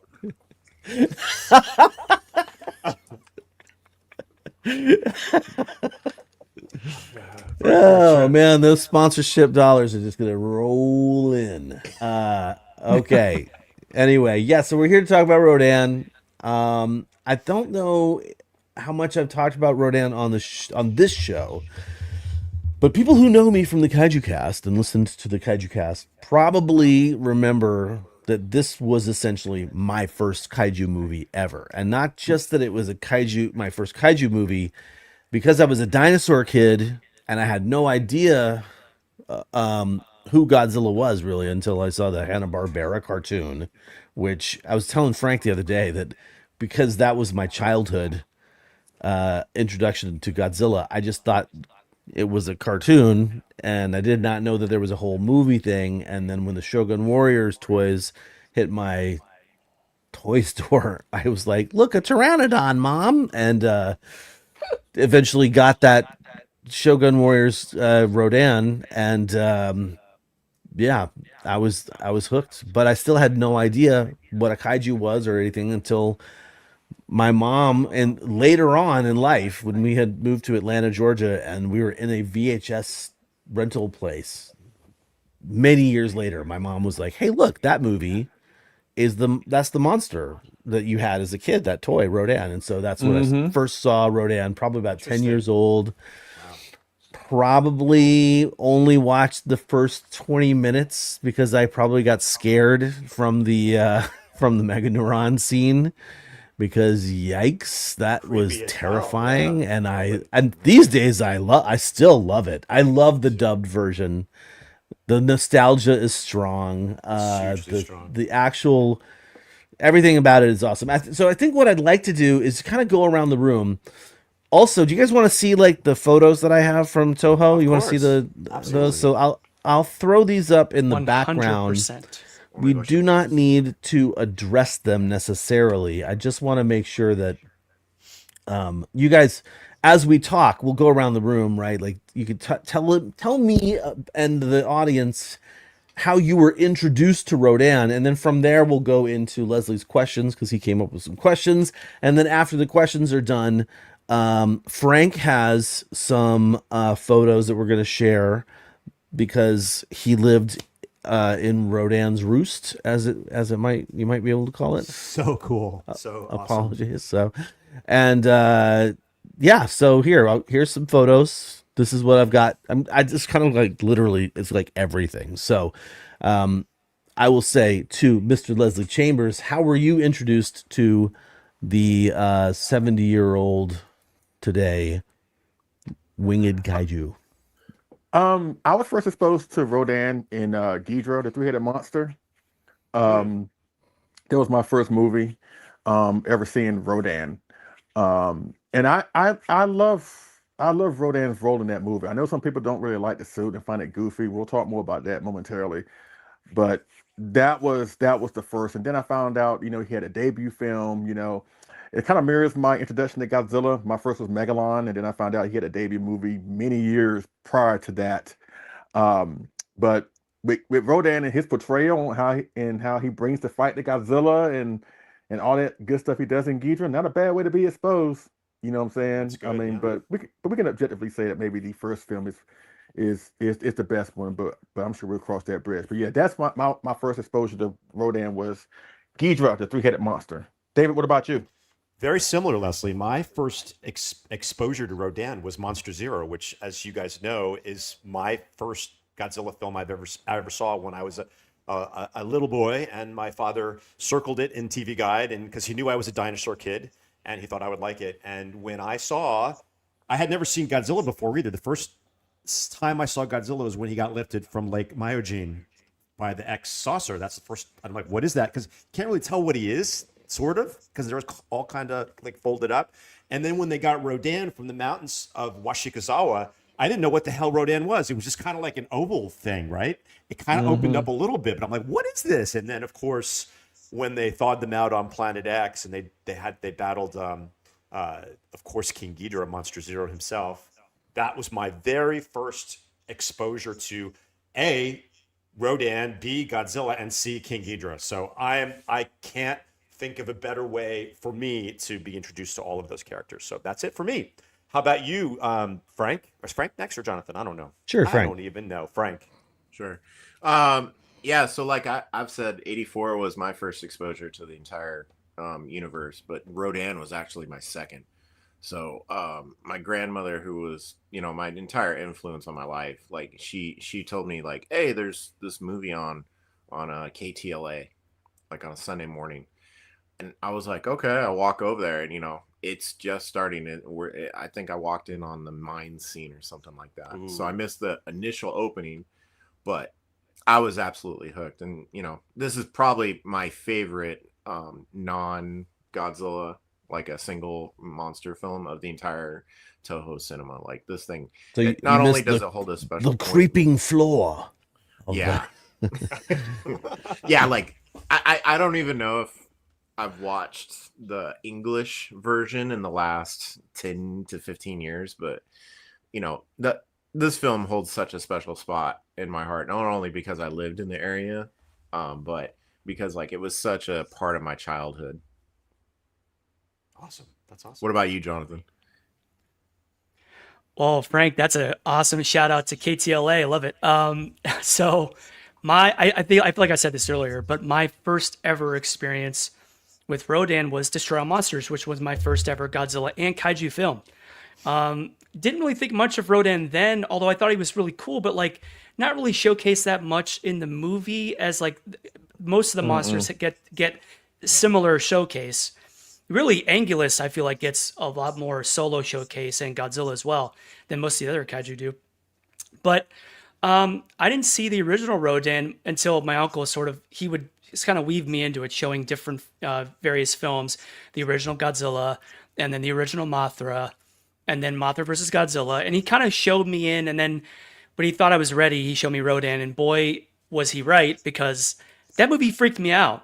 At a young age, I was very creeped out, especially by the Meganeurons. Like, they were really creepy, and the sound, Of course, I had seen the original, or the US version first, but the Japanese version is so good, and Rodan is definitely on my top list of like solo kaiju films. It's so good, and that destruction scene at the end, chef's kiss. Like, it's so chaotic, but it's done so well.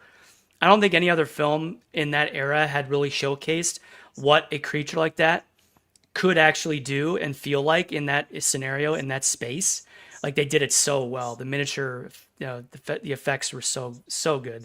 And of course, Akira Ifukube's amazing score. That's also very creepy and horrific in many ways. So yeah, that's Destroy All Monsters was mine for sure. I think we have covered everybody's introduction to Rodan now. So actually, I guess what I'd say is, Jonathan, do you want to throw up some comments? Because we've definitely got some other people here watching live, 36 people. Woohoo. And some people are talking about some their origins, and some people are talking about some other stuff. So Indeed. Mark Rodriguez says he found a VHS bootleg at a comic shop in the early 2000s. Interesting. Bootlegs were the rage. I always thought back it was then. like I thought the VHSs were readily available, basically. TV with Dad. Aw. Yeah. Yep. Mm-hmm. Monster Zero. Monster Zero. Yep. Mark. Yep. Let's see. Yes. Now, Leslie, weren't you talking about this? Grandpa's Super Scary Saturdays on TBS. Weren't you talking about that on Donnie's show? Yeah. Every now and then, Grandpa Monster. Grandpa Monster. From, Yep. Yeah. Yes. Yes. From the Monster show, he because the Monsters came out in the 60s, something like that. But they, but Grandpa 60s. Monster still portrayed the character on this segment on TBS. Oh my in goodness, the 80s. Leslie. Yeah, That is throwing it Saturdays, back, yeah. man. That's throwing it way And back. he would showcase a lot of old school monster movies, and he would sprinkle some Godzilla in there, and he had Rodan and King Kong versus Godzilla, Son of Godzilla, Monster Zero, and all these weird monster movies that it gave me more so an education into Godzilla. So yeah, that's what happened. Ooh, classic media. You know, Grandpa Munster. His name is Al Lewis. He lived in New York City, and when I first moved to New York, he had a restaurant in the West Village, and he used to sit outside and greet people as they went into the restaurant, sit there smoking a cigar. So this is Monster right when he Vision. was doing those Monster Vision things. So he's a character, and he will forever be enshrined in our community for doing that stuff, which is great. Leslie. Absolutely. When I think of Godzilla, I cannot help but think about Grandpa Monster and Grandpa Raymond Monster. Burr. Yes. And Raymond Burr. Yeah. So, Yes, Leslie, that show was where I first saw Godzilla versus Gigan, or when they had dubbed it Godzilla on Monster Island. That's what I knew it as originally. That's what they called it, and they would show what the really cool thing about that show is that he would show artwork that was sent in. Like fan by artwork, the fans. would show it off. So since it was Godzilla vs. Gigan, they would show Godzilla vs. Gigan art. It was such a cool him coming out of the coffin with with the smoke. I remember all that. And Smoke from his cigar.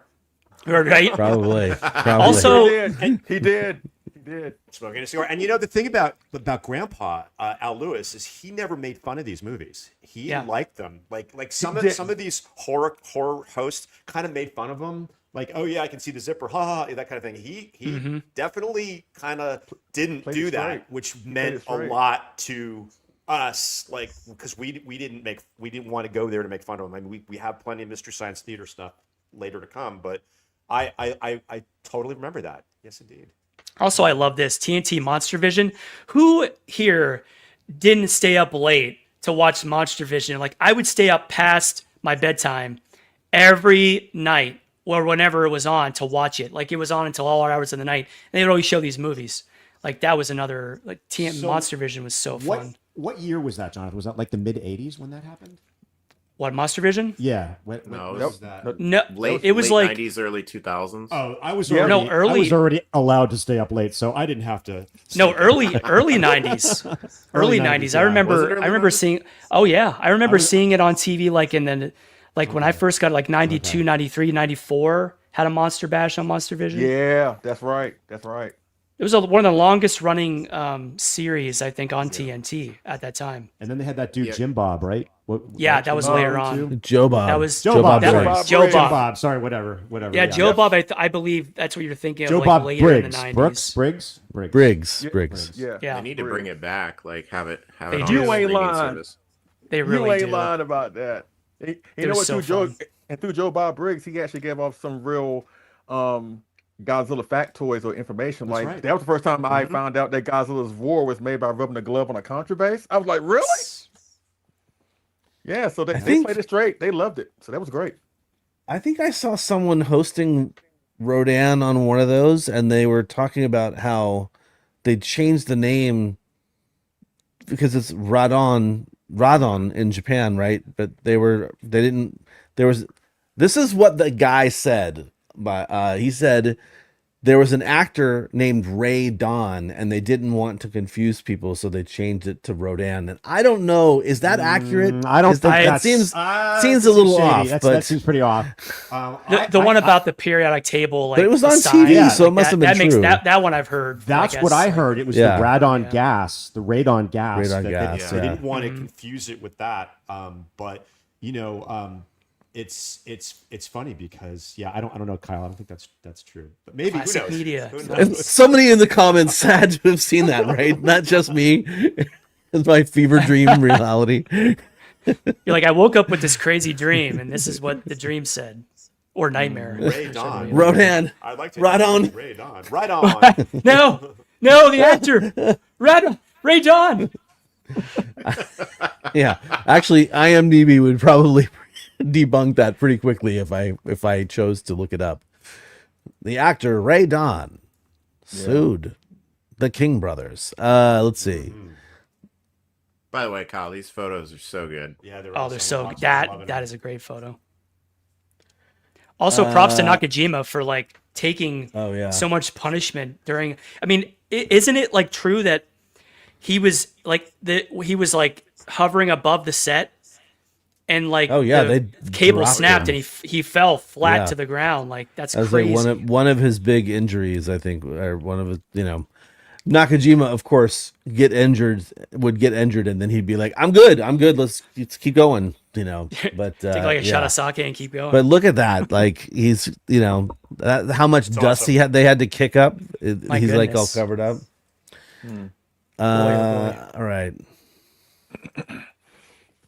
Okay. So I think what we should do is we should roll right into Leslie's questions. Ooh. So Leslie, I'm going to give you center stage over here in the bubble. I'm just going to keep going. Oh, these questions are great, by the way, and I actually wrote down the answers for once, so I don't have to do off the top of my head. So, I love that he does this because it gives us a point of like a starting point for the conversation. So, bravo to that. I really appreciate your questions. And we don't say it enough. Well, thank you very much. Kyle, do you want me to answer first, or you want me like going to tail end after I ask it? Like, how you want me to do it? Let's hear your answer first. Okay. This time. And they're not the normal Leslie curveball, make your brain fry type of questions. Again, as I mentioned to my host in the chat, I want this discussion to be a celebratory one, and to really acknowledge Rodan, because again, it seems like Toho is not doing that. It's like in the pecking order, it's Godzilla, Mothra, King Ghidorah, Mechagodzilla, and Rodan. And I said that way for a specific reason, because it seemed like out of all of them, Rodan is the one, in my opinion, does not get the acknowledgement that he deserves. Again, he does not have a 70th anniversary logo. They are prioritizing Mothra. Again, she deserves that. I'm not saying that she doesn't, but to, again, like I said earlier, to prioritize hers, but completely ignore Rodan's 70th. Yep. No, Not good. no, Not good. no. I mean, you basically are slapping him in the face and saying everything he did didn't matter, which is something that we will not tolerate here at Collect All Monsters. So here are the questions. And this first question is a 1A, 1B type of question. And of course, everybody in the chat, you're more than welcome to answer your questions yourselves and get some conversation going on in the chat, because that's what we do. So here's the question: 1A, 1B. What is your favorite movie involving Rodan, and what movie do you objectively think is the best movie involving him, if they're one and the same? For me, my favorite movie involving Rodan, like you heard earlier, is Ghidorah the Three-Headed Monster.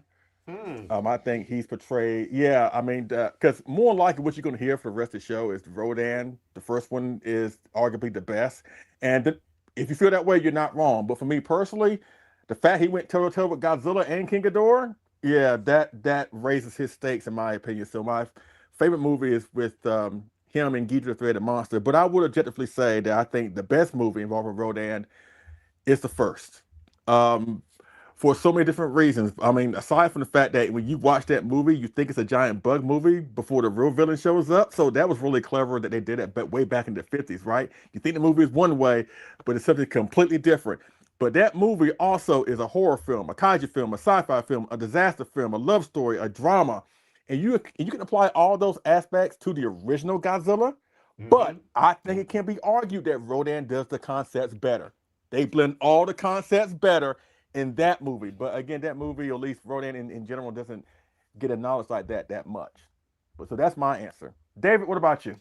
Yeah, I mean, it's my answer is going to be just like you predicted. The original Rodan, 1956, is my all-time favorite. Just like Frank, I think it is my favorite standalone Toho kaiju epic, aside from Godzilla. And it's my favorite, and I think the best one is that film too.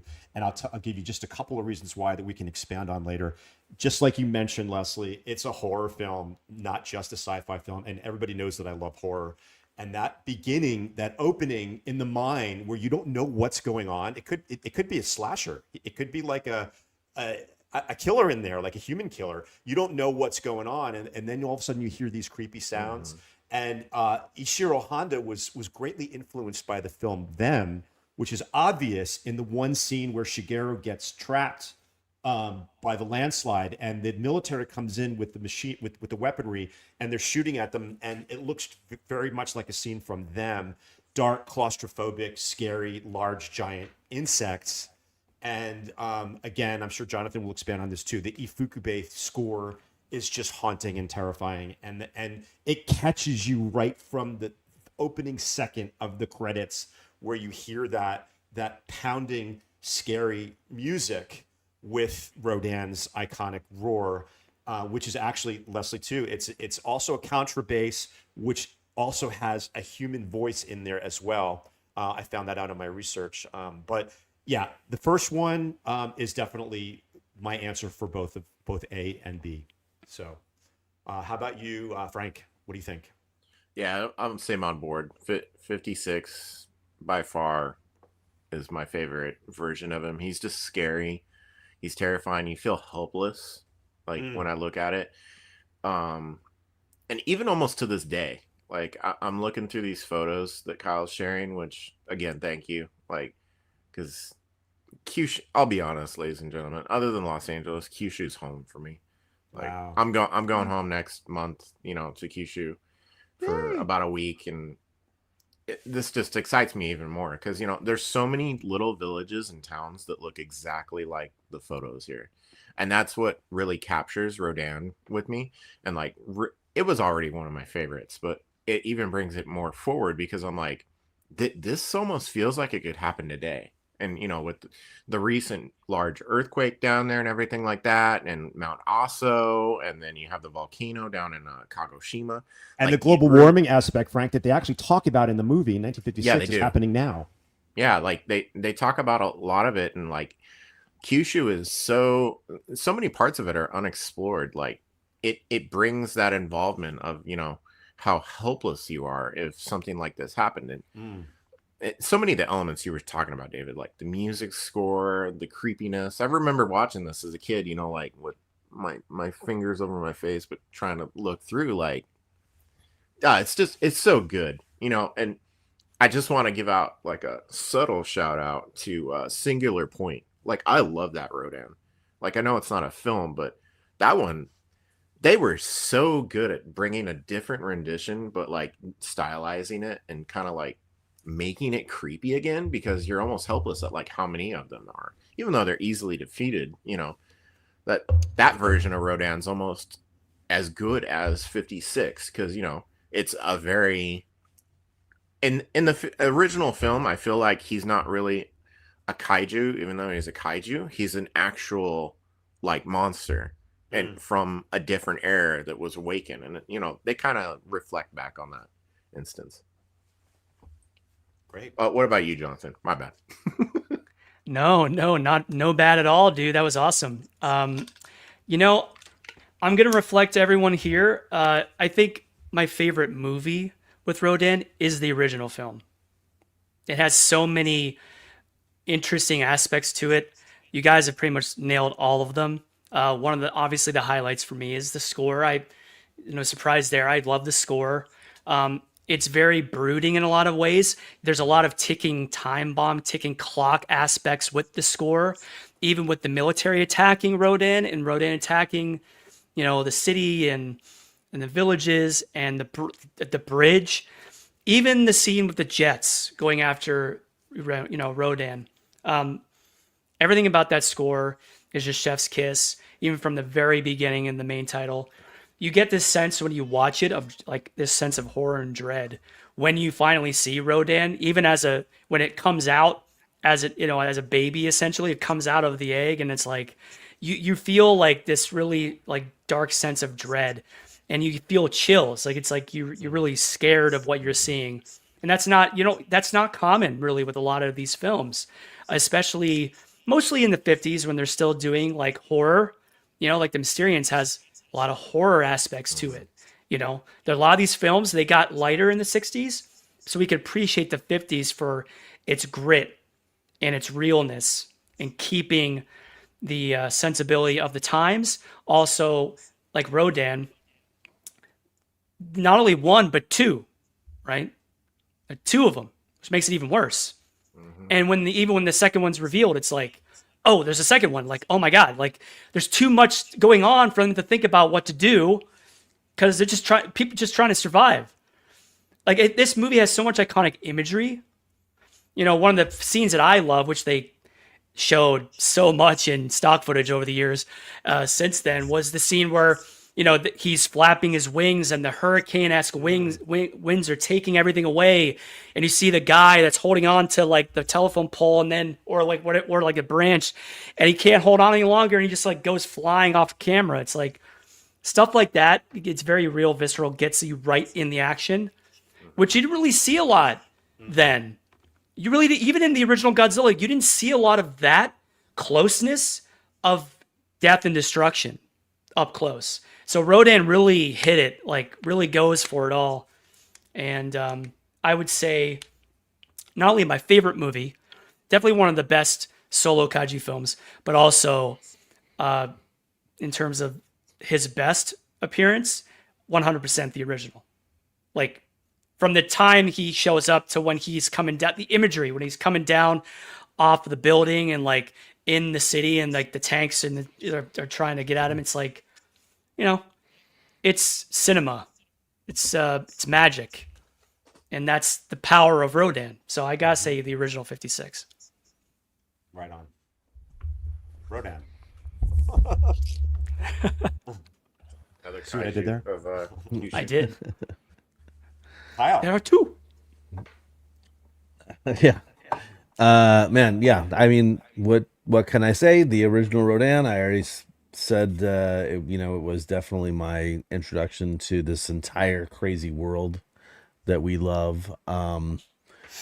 And it really, I mean, for one, just in terms of, we'll talk about this a little bit later too, but like Rodan's look in the first film, I understand that they wanted to soften him for audiences later on, to make him more friendly, but damn, man, he looks so scary, so good. Like I used to have the Sakuda Hobby kit, the model kit. I had that too, yeah.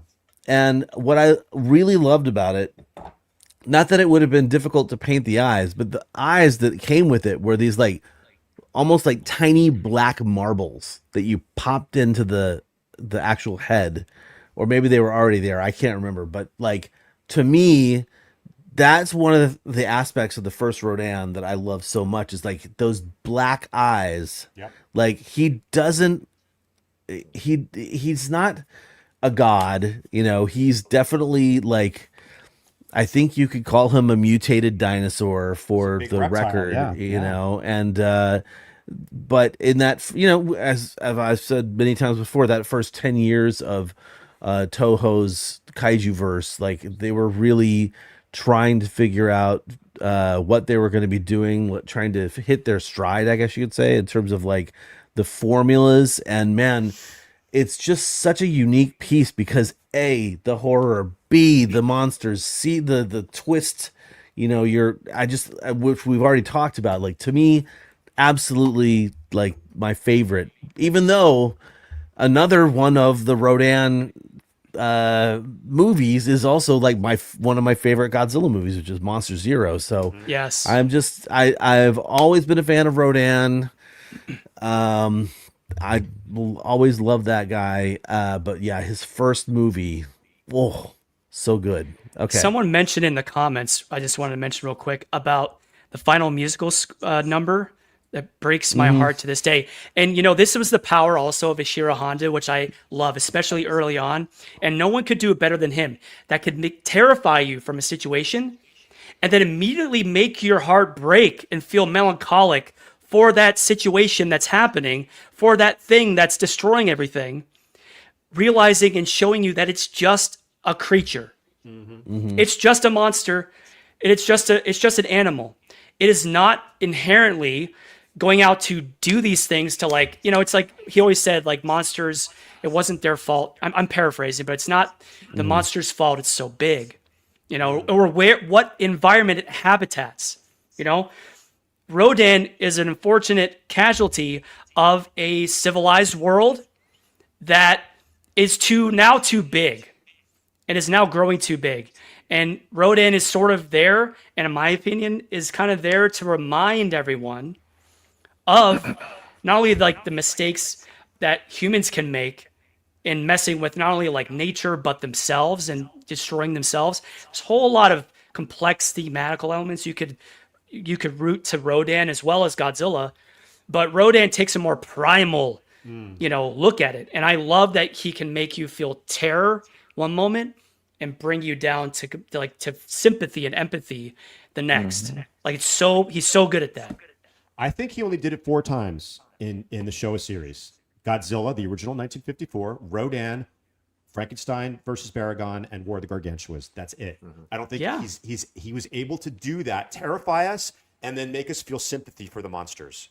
I don't think maybe you guys will have another one that you could think of, but those are the 4 obvious ones to me that just illustrate that point, Jonathan, where we're terrified and we're on the edge of our seat, and now yet we feel sympathy for the monster. Because they're even the original Godzilla. When I was a little kid, I felt bad when Godzilla died. I did. I don't know. Maybe I'm just crazy, but because of the music and the way the haunting music that Ifukube made us feel certain things. And I like I said, the best 4 are those movies that I just cited. That's no coincidence. That's for sure. Hey, All right, Mr. Chambers. Okay, the next question. What are your 3 favorite designs of Rodan? I'm gonna go from 3 to 1. Number 3, Monsterverse. Love me the design of Rodan for the Monsterverse. Probably the only one good thing about that movie, besides King Ghidorah, because King Ghidorah looks awesome in the Monsterverse. Number 2, Monster Zero 2. I love the 65 Rodan. People think again that it's the same one from Ghidorah, and it's the same suit, but it's modified. There are differences there, like Mechagodzilla 74 and 75 Mechagodzilla. On first glance, you would think there are not any differences, but they are. The wings are different, the face is different, the paint job is different, the wings look more expansive, So I love number 2. Love Monster Zero 2. And number 1, even though I know some people find this one to be the goofiest looking one, I don't see it, but 64 is my favorite. And again, you probably shot wondering, oh my God, the 56 is not in there, because hot take, might as well get that graphic ready. The opinions of Leslie Chambers, blah blah blah blah.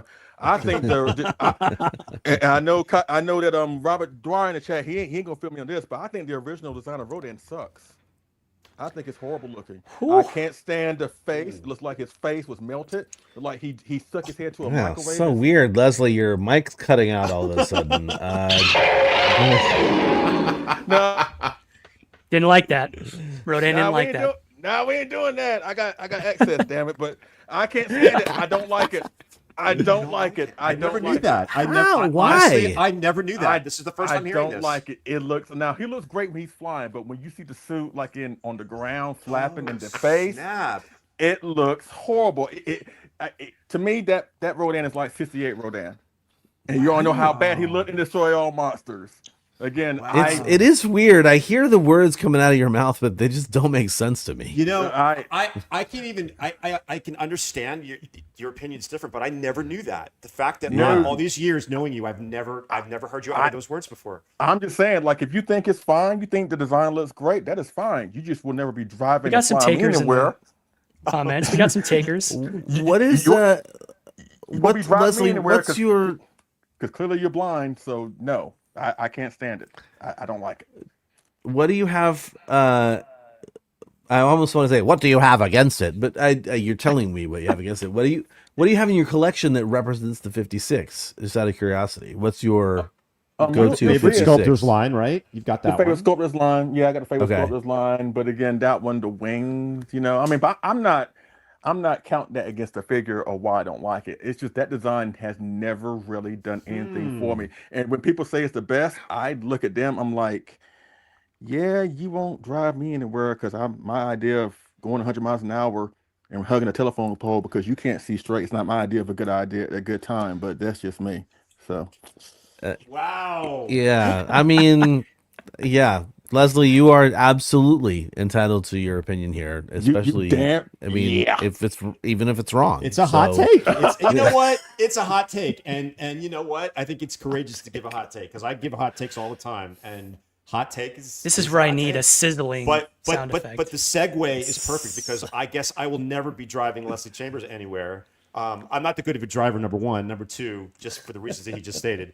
And I'm going to go in the opposite order. I'm going to go number one is the 1956. I mean, it looks like a pteranodon, like pterodactyl with the teeth and the horns. And he like Frank, I think Frank said he looks scary. When he comes out of the egg, he actually looks scary to me.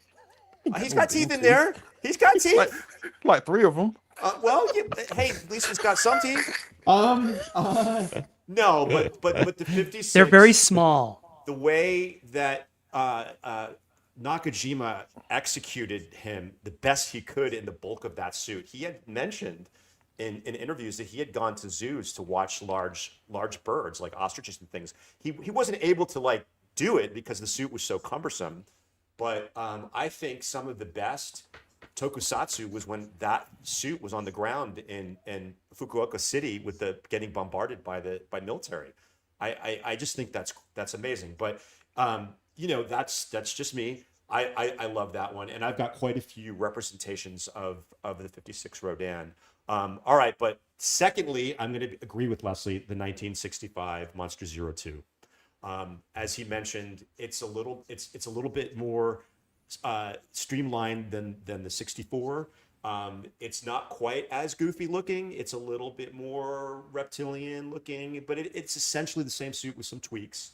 But again, the nostalgia is strong. That was my first introduction to the monster at all. So it's got to be up there. And then number 3 is going to surprise everybody. It's the Monsterverse Rodan design. I think it's a great design. And I wish that they would have followed suit. This is just for me. I'm speaking for myself now. Don't get mad. I wish they would have done the same thing with some of the other creatures that they updated, because Rodan still looked like Rodan to me. And they kept a lot of Rodan's nuances. And he can't believe me. He can't believe it. Oh, no. But I really enjoy the design of Rodan in the Monsterverse. I really do. I think that's one of the things that they did right. And I just wish that when Rodan appears from the volcano in Mexico, that they would have used Rodan's music.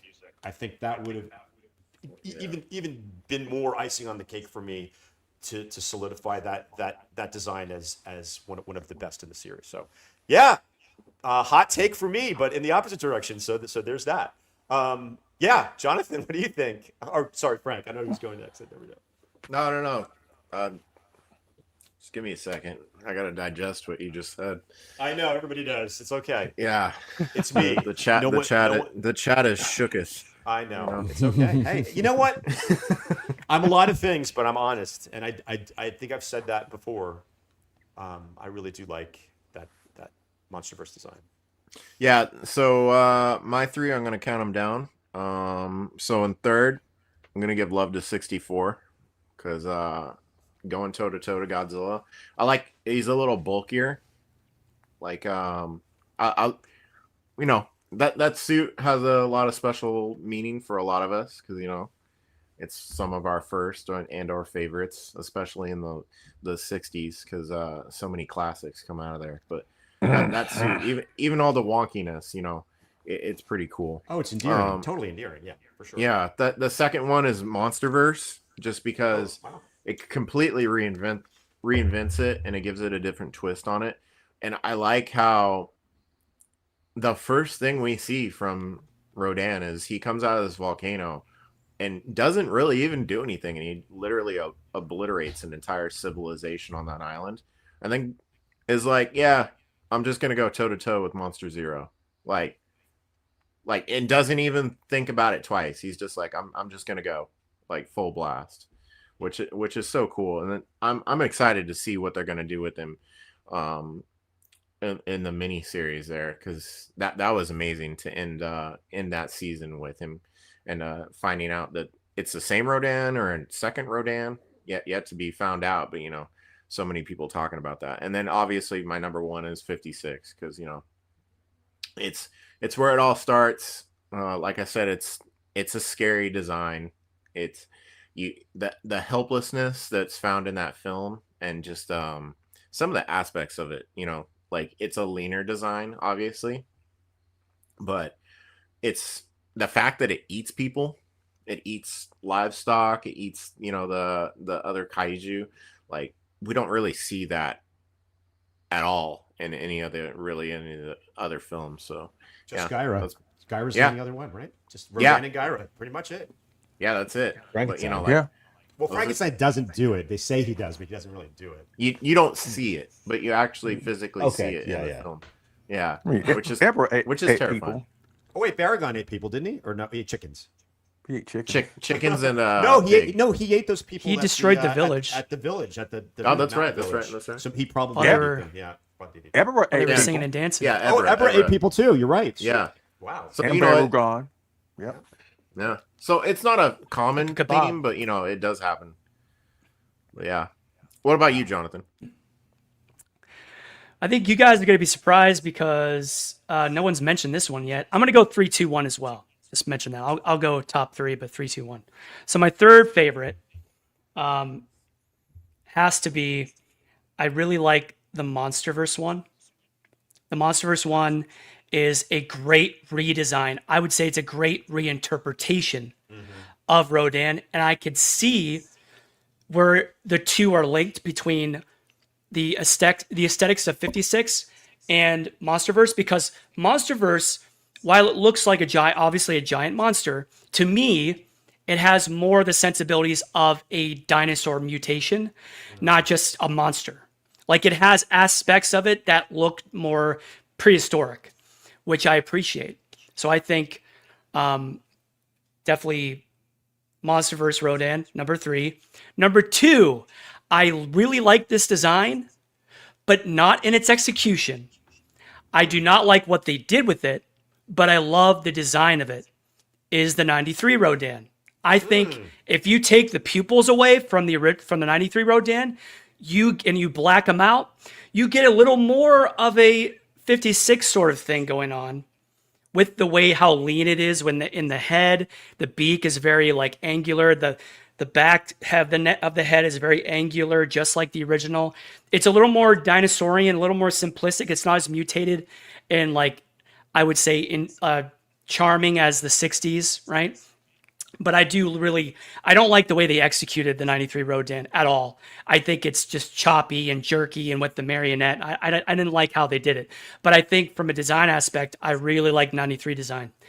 And obviously number 1, we're going 56. I just think 56, while is more simplistic, it's definitely more, dinosaurian. I love the fact that it looks more like a giant pterodactyl that's been slightly mutated. I just love the way the original looks. He looks so menacing. Even the baby version, like you said, David, is scary. It's off-putting. It's creepy. It's really just creepy looking. So yeah, the original. I think the thing I love the most about the original is the breastplates. like the spikes on the breastplating down the torso. That I think is aesthetically looks the best out of all of them. I know future renditions do it a lot. But yeah, top 3, Monsterverse, 93, 56. Excellent. Yes. Well, I'll just be very quick about this.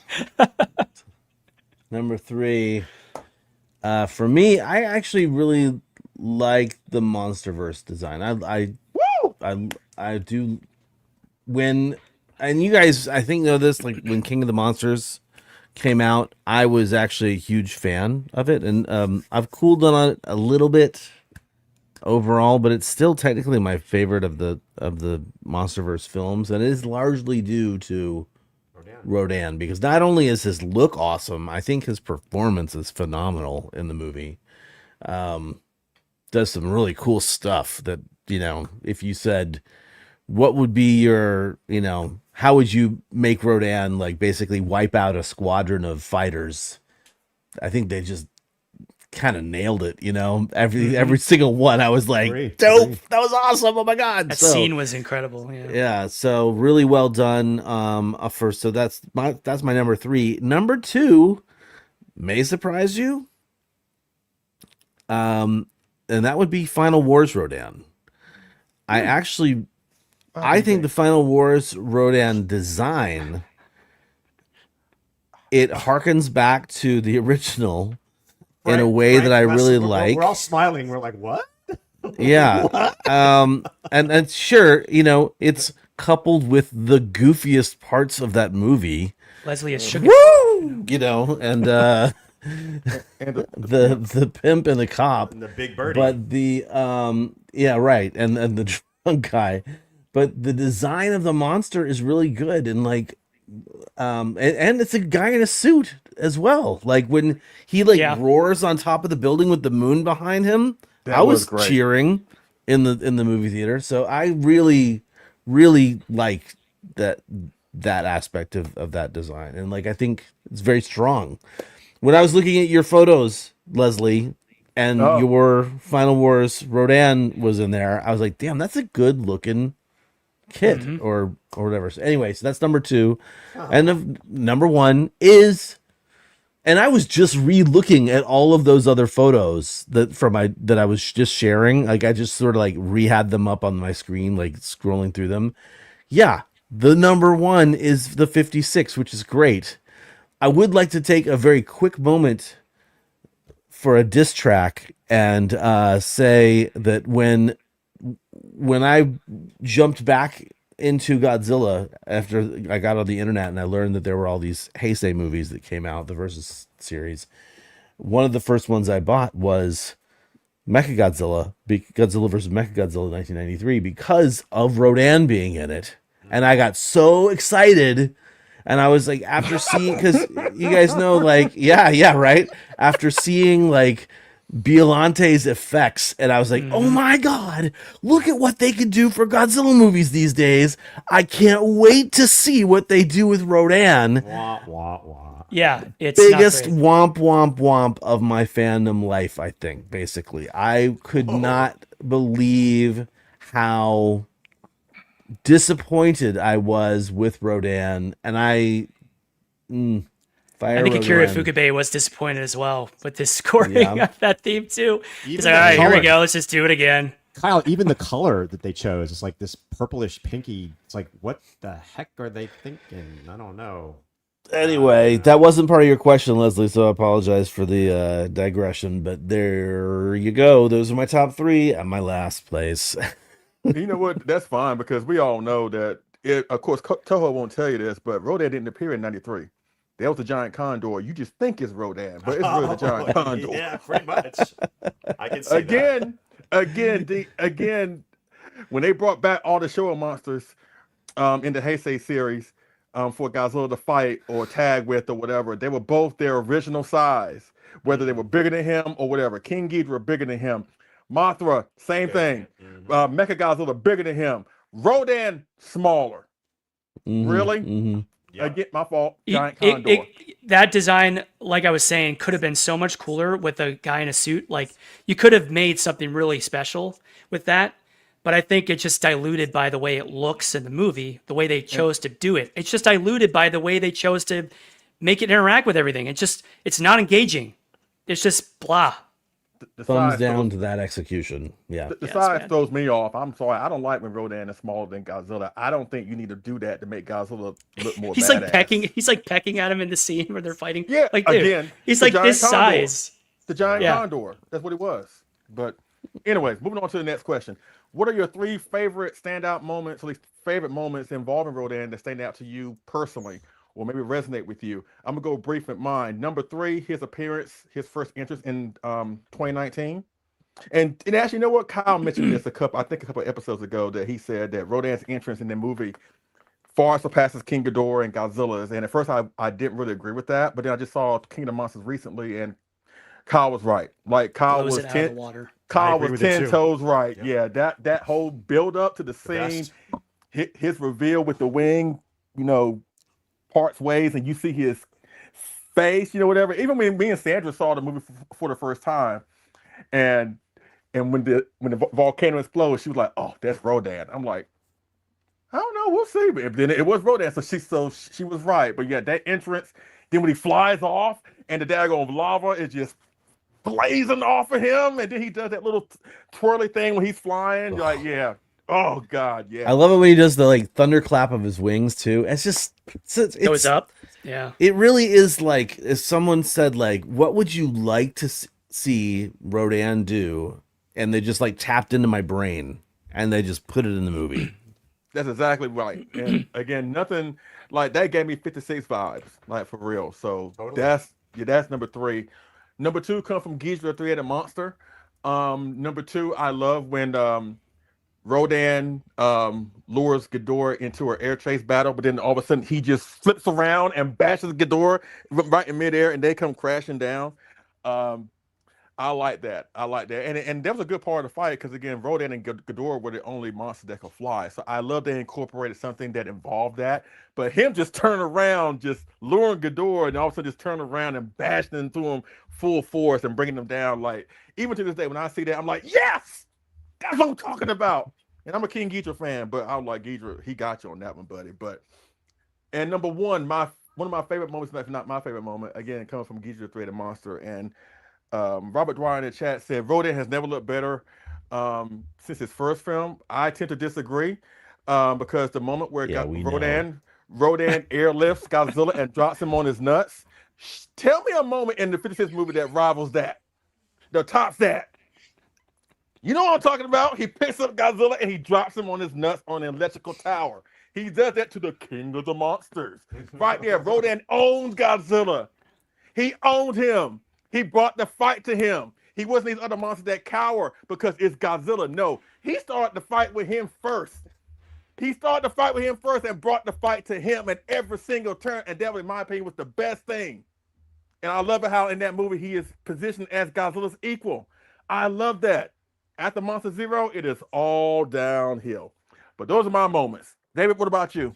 I gotta agree with Leslie. I'm gonna go 3, 2, 1 this time, and I'm gonna choose my third one is gonna be the one that Leslie chose, because I can't choose another one where Rodan is so badass, where he just lures Ghidorah up in the air. He kicks his 3 heads, and then he makes him go up there, and Ghidorah's supposedly chasing him, and then all of a sudden Rodan completely turns around and bam, that is the most badass move I've seen any monster do in any of these movies.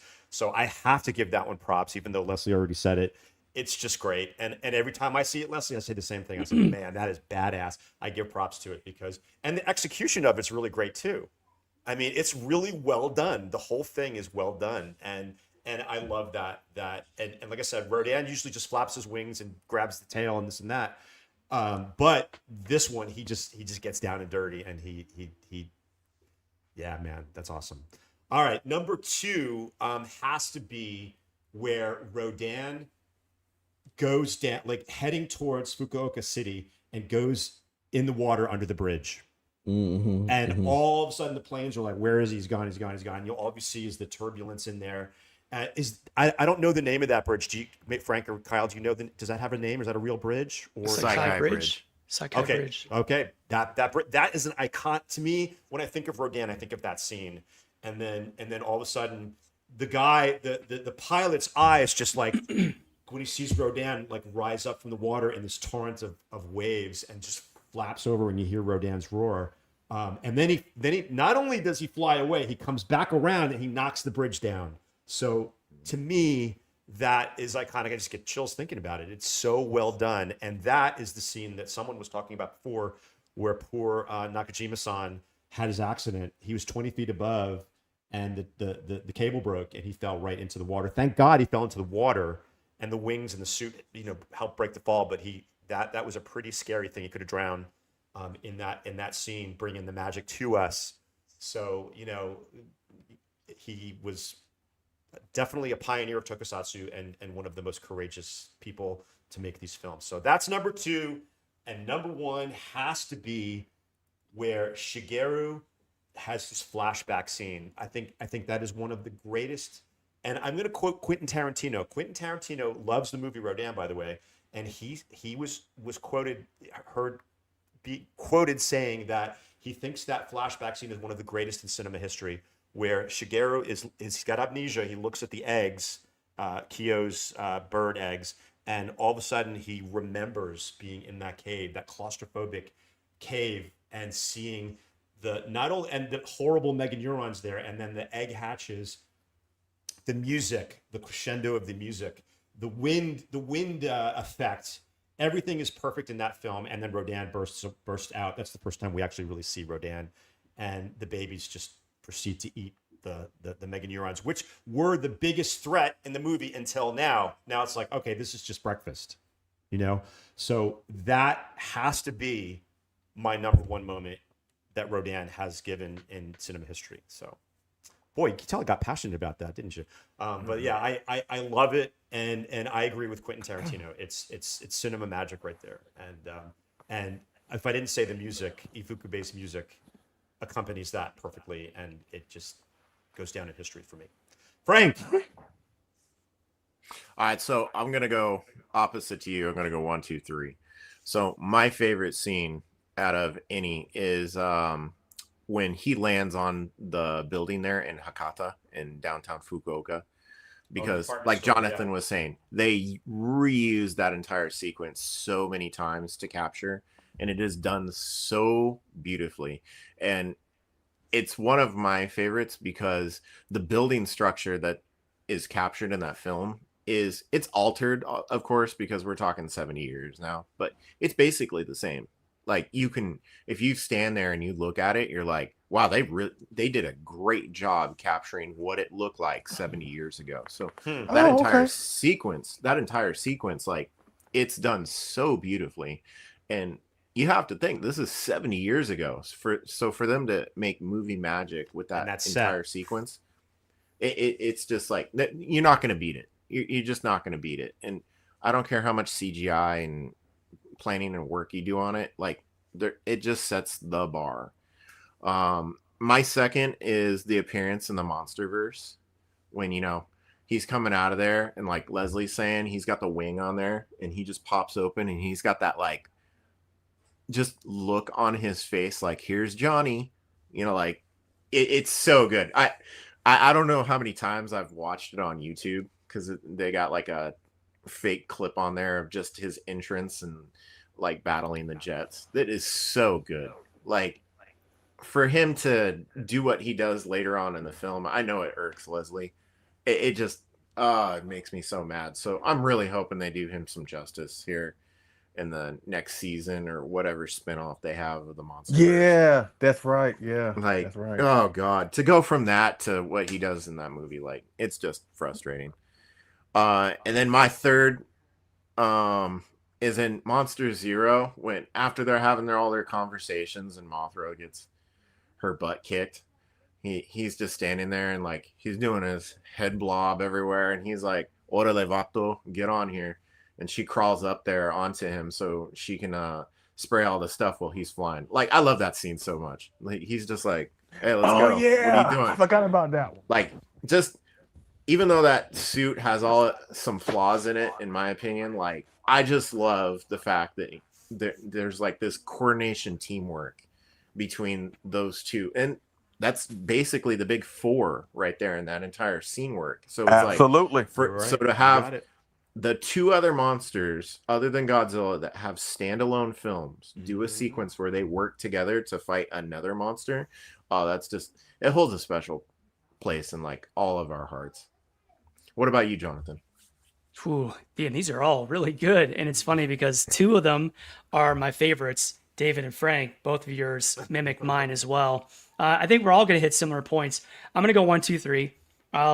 Just like Frank did. And number 1 for me is that scene in the original Rodan where he's coming down into Fukuoka, like coming down on that building, and you see his feet like trying to catch themselves as he hits the ground. Great.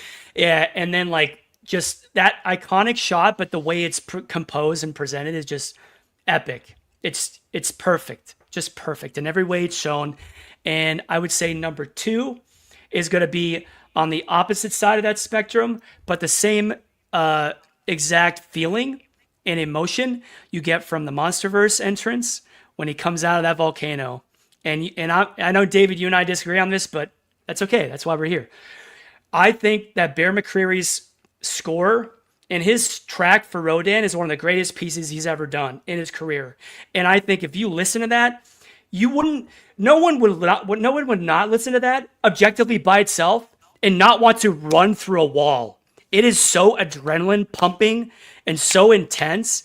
Every time I hear it, my heart starts pumping and I get chills. And when I'm driving, sometimes I have to watch that I'm not like, because sometimes if you listen to like intense music, you can tend to like increase on the accelerator. Sometimes I can catch myself doing that. I'm like, okay, I gotta slow down a little bit.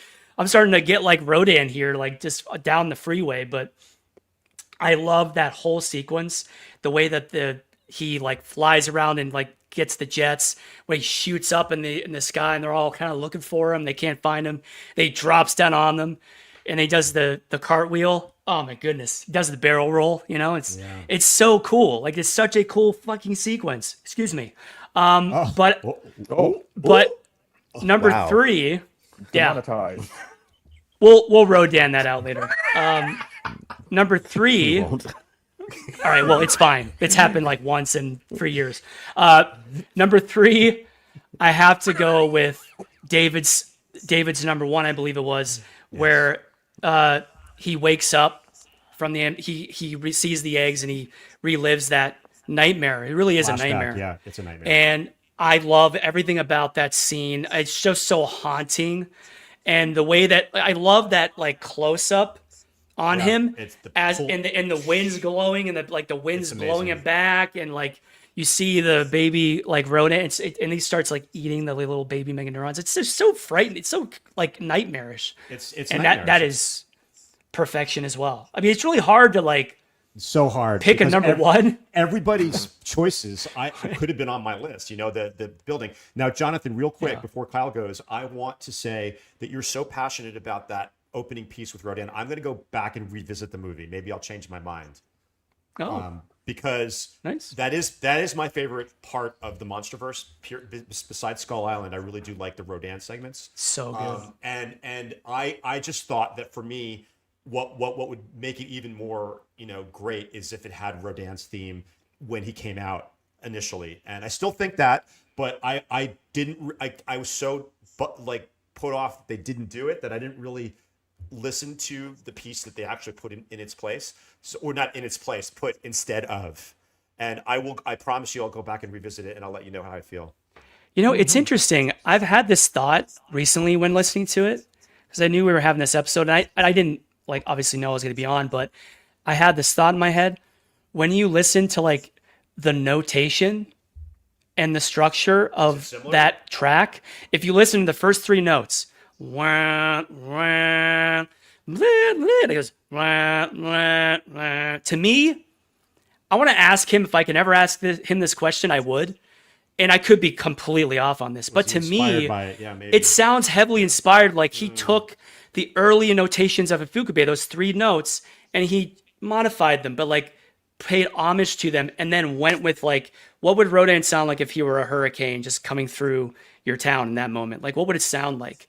And I think he does this, like the shrieking like brass is very evocative of Ifukube's sort of what he does with his brass as well, and like a lot of his earlier films. And I do think, while it's not the same theme, I do think there is homage to it that he pays in some small way, even if it's subtle. I would love to ask him this question again. I could be completely off on this and like wrong, but that's just how I hear it. I hear those three notes, and it's sometimes I think about the original theme, and I'm like, maybe he like threw a little Easter egg in there. I don't know. Maybe. Cool. Kyle, sorry, I sort of sabotaged that, but go ahead. Oh, it's all good. I mean, basically, you guys have already brought up so many. My top three have to be when Fire Rodan is pecking away at the little canister. Just kidding. No, I mean, my top three. Actually, I didn't. When I read Leslie's questions originally, I was thinking about Rodan in his full form, but I honestly think that David hit the nail on the head with his Shigeru and the eggs scene. The whole thing is masterfully done, and I have to say, props to Ishiro Honda, because almost more masterfully done than any other moment in kaiju history, I think, was that reveal. I just watched the original just the other day, and I've seen that movie, I think, more than any other kaiju film, really, because of my long history with it. And so you could have it on in the background, and I know exactly what's happening at any point in the movie, essentially. But like, that scene shows up, and I will stop what I am doing to just watch it, to just sit there and watch, because it is masterfully done. Especially when you consider.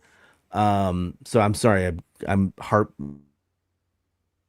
when you consider the amazing acting done by Kenji Sahara, because he is really doing such a great job of like going from a character to being a absolute blank slate. And like, when they find him, they bring him to the hospital, he has like absolutely no recollection of anything. And he has just kind of like, okay, this lady says she's my girlfriend, and these people say I work with them, and okay, he's so meek. And then Kyo-chan thinking, oh, this is cute, look at these little birds. And this, like, from that moment, I can feel the trauma, right? I can feel the trigger, and it is so good. I'm getting little goosebumps right now thinking about how good. I'm gonna have to watch this scene right after when this. You're talking, I mean, and then like Kyle, if you expand on that, when he comes out after the vision is over, he's like sweating, and it's like, dude, oh my that's god, acting right so there. good, so good. For sure. Like Kenji Sahara, like Ishiro Honda.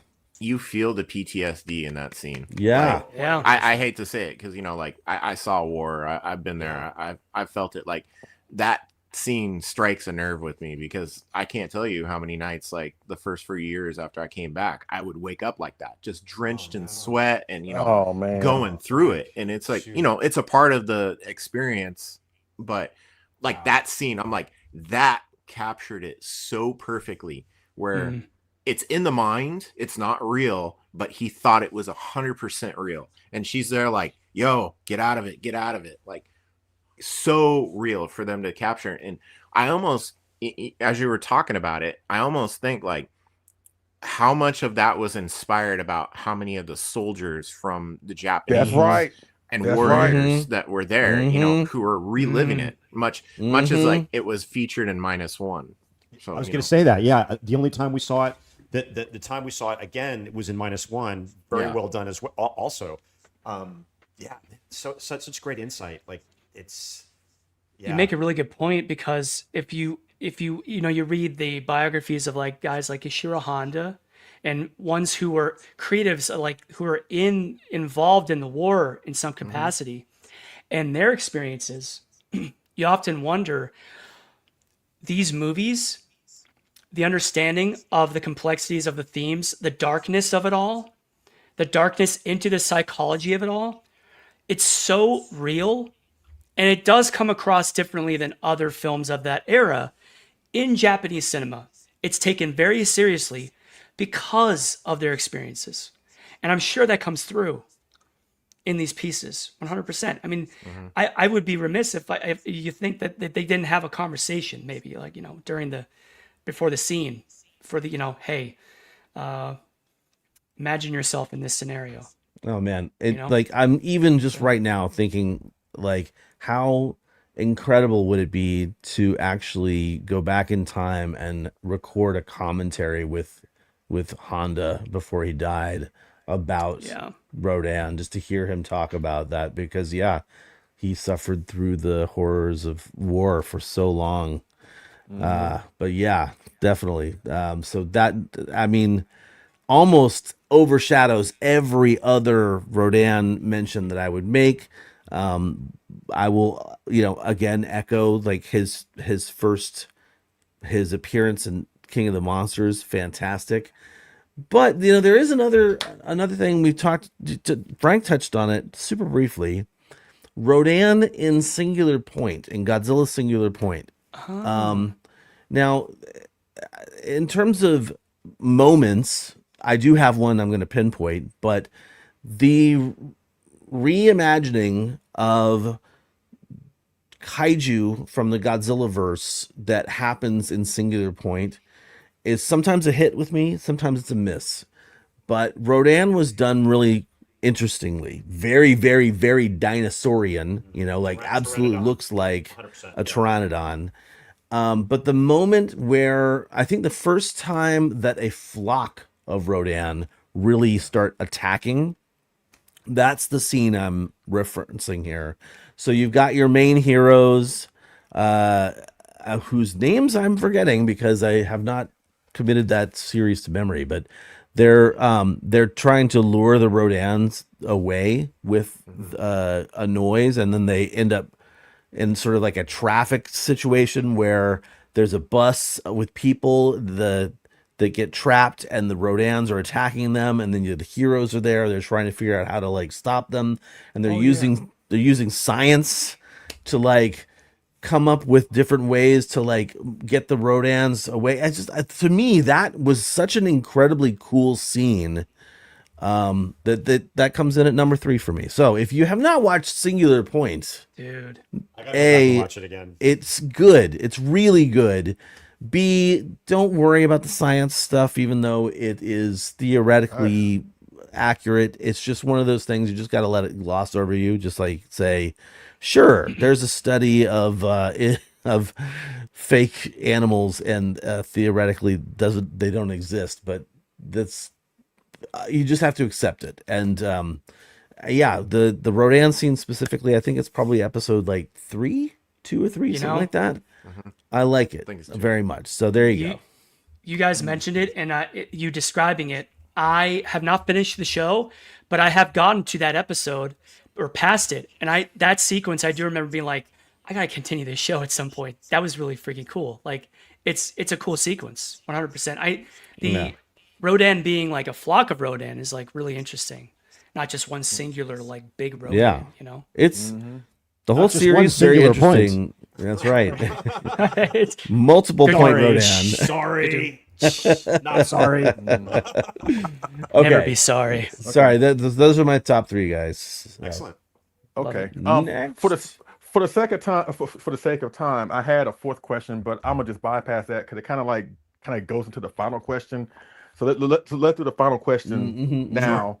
In your opinion, what is Rodan's legacy over the past 70 years? I'm gonna try and breeze through it because, again, the purpose of this show was to acknowledge Rodan because he has been a big part of this franchise.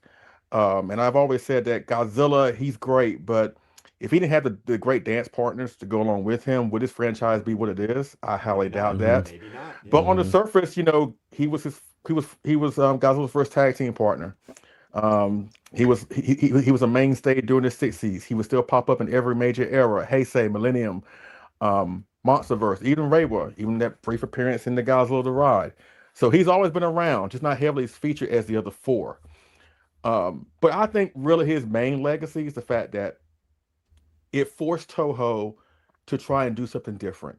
They had a hit with Godzilla. Raise Again, not so much. After that, they were like, okay, we gotta try something different. Raise Again didn't do as well as the first. So we got Rodan. And I think by them doing something different and spawned them doing other sci-fi stuff outside of Godzilla. Then we had Varan, then we had Mothra, then we had Frankenstein Conquers the World and War of the Gargantuas and King Kong Escapes and all these great films that had nothing to do with Godzilla. So I think overall, in the grand scheme of things, yes, him being tied to Godzilla is great. But I also think Rodan's best legacy is the fact that he spawned all these non-Godzilla films. And when you hear people talk about what is their favorite non-Godzilla film, you either hear War of the Gargantuas or Rodan. You hear probably one of those two, or Frankenstein Conquers the World, depending on who you talk to. But Rodan is definitely in that conversation, and for good reason, because like I said, it is such a great film that is a mixture of so many genres: horror, sci-fi, disaster, kaiju, love, drama, all that. Very, very few films can pull off at least one of those concepts. Rodan pulls them off perfectly. And I think also, again, like I mentioned earlier, does it more so better than the original Godzilla 54. And that to me is high praise. So that to me, I think is Rodan's legacy. And hopefully, I hope Toho, before the year is out, so they got 4 more months, will really recognize Rodan in a spectacular way. But if they don't, that's what our responsibility as fans. We'll do it. That's what we'll do. If they don't do it, we will do it. We're doing it, David, right now. What about you? What Great about answer. You? Great answers. I think that Rodan's legacy is not as strong as it should be. I think that, like you had mentioned before, Mothra, King Ghidorah, and Godzilla get all the fanfare, and even Mechagodzilla. I think absolutely that Rodan deserves more than he's been getting.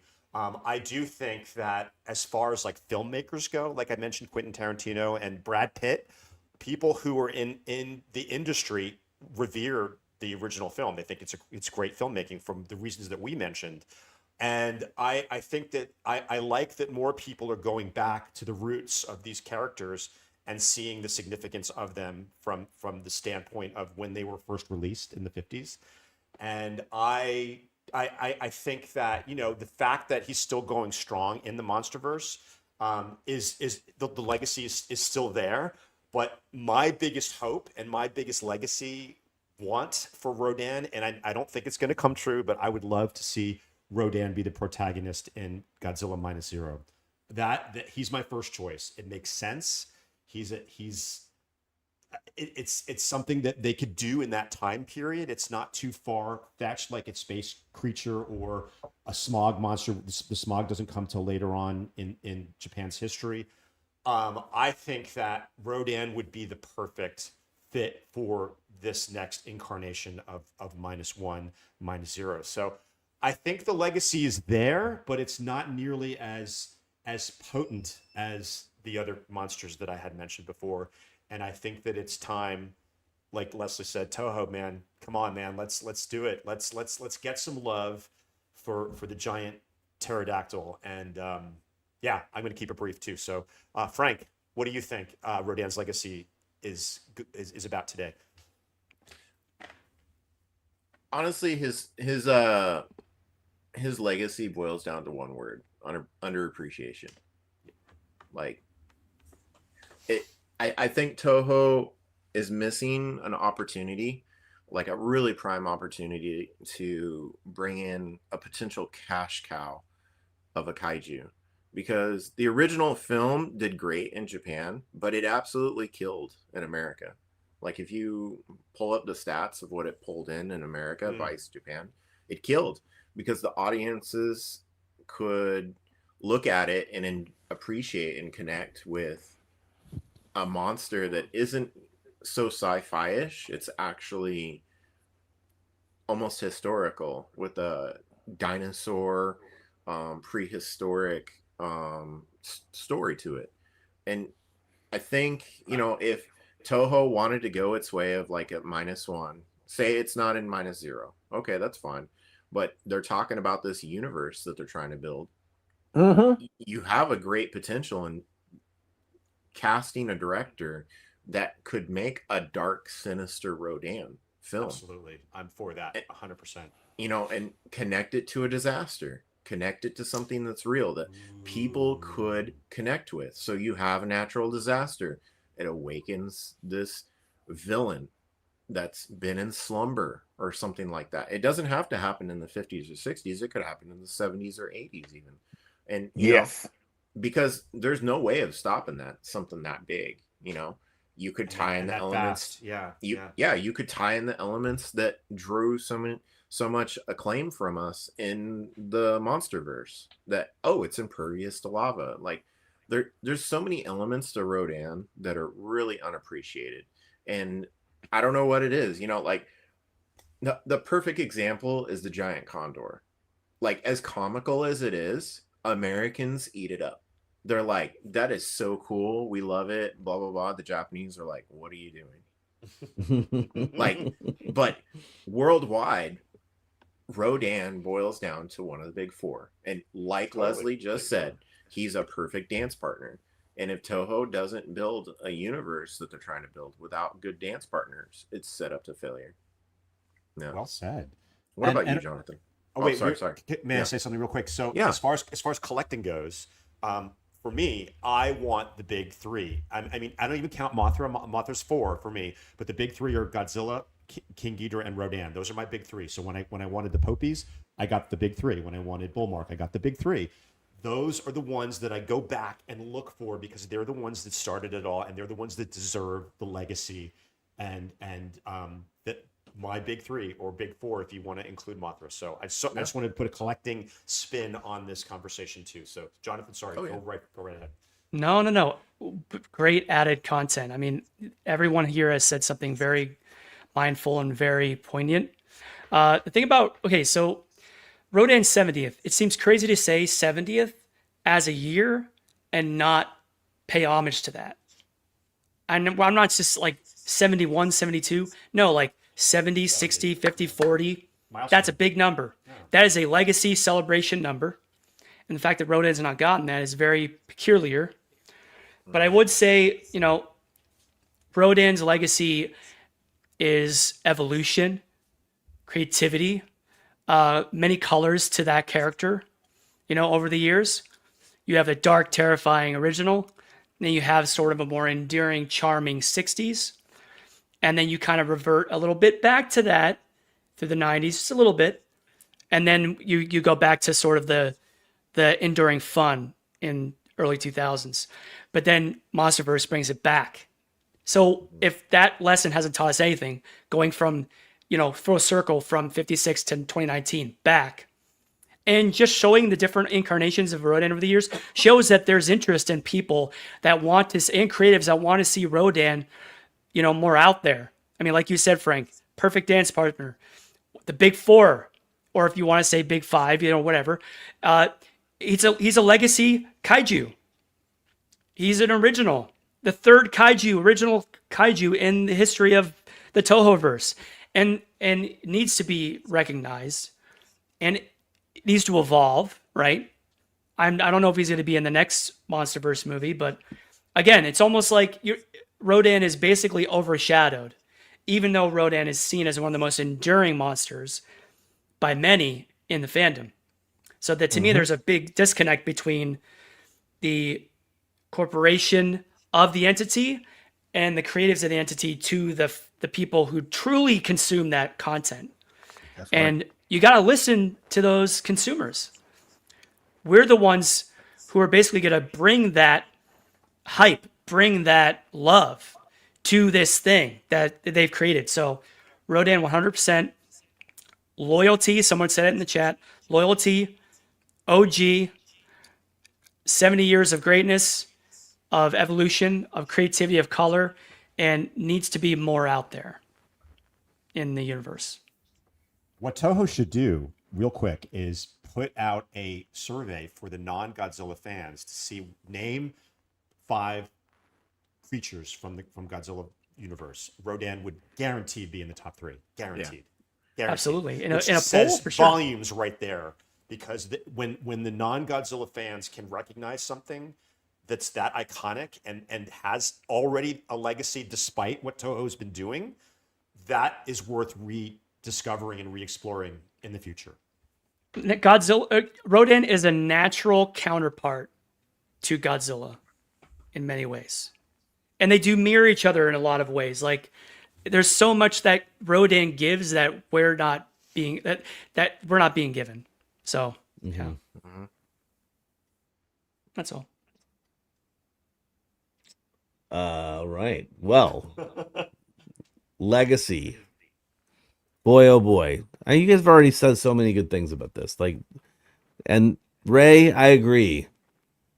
Our time is now, says Rodan's everywhere. No, I think, thankfully, Rodan has appeared in so many iterations throughout the Godzilla series. I feel like there is a legacy there. And unfortunately, he gets overshadowed by Mothra and King Ghidorah, which I personally don't like as much as Rodan, but that's just me. I think it would be awesome to get some sort of homage from Toho at some point this year, but I just don't think it's going to happen. Yeah, I don't really have much more to say. I mean, I agree with you guys. Like, Rodan should be more acknowledged, but who else is going to do it but us awesome people here on Collect All Monsters? So you're here. I just think, yeah, I mean, I've said so much about Rodan. I mean, if you're watching and you don't know, you can't get this. I freaking love that monster. I love the design. I love every iteration of Rodan, even Fire Rodan to a point. So if they bring Rodan back, if Rodan's coming back in whatever you call it, season 3 of Monarch, or they put him in another MonsterVerse movie, I'm not going to be upset about it if they treat him right. And honestly, if they had just left it in terms of a modern Rodan, if they'd left it with the way they portrayed him in King of the Monsters, I could die happy on that one, But yeah, I mean, really, I do agree. He could easily be in the next iteration of the Tohoverse stuff, whatever's happening there, and I mean, bring him on. But I mean, don't bring Rodan into it if you can't make Rodan awesome. And don't, so and don't make him bow. Don't make him bow. No bowing. No, not the bowing. Don't do that. Don't do that. I was just thinking of that. I was like, man, they even kind of overshadow him a little bit in that movie. Like, they give him all this, they revitalize him, give him like this huge epic moment, and then they make him all of a sudden he's like kneeling to Ghidorah. It's like, well, Rodan has a mind of his own. Like, what?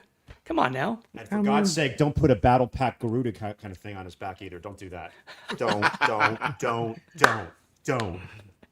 With freaking laser beams shooting out of his eyes. Yeah, like that. Let's not do that.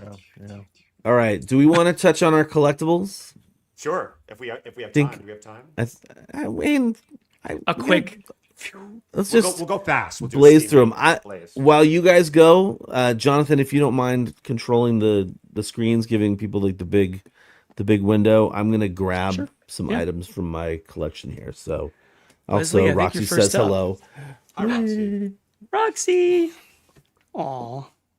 I actually have to grab two too. I'll be right back. All right, Leslie. You're up.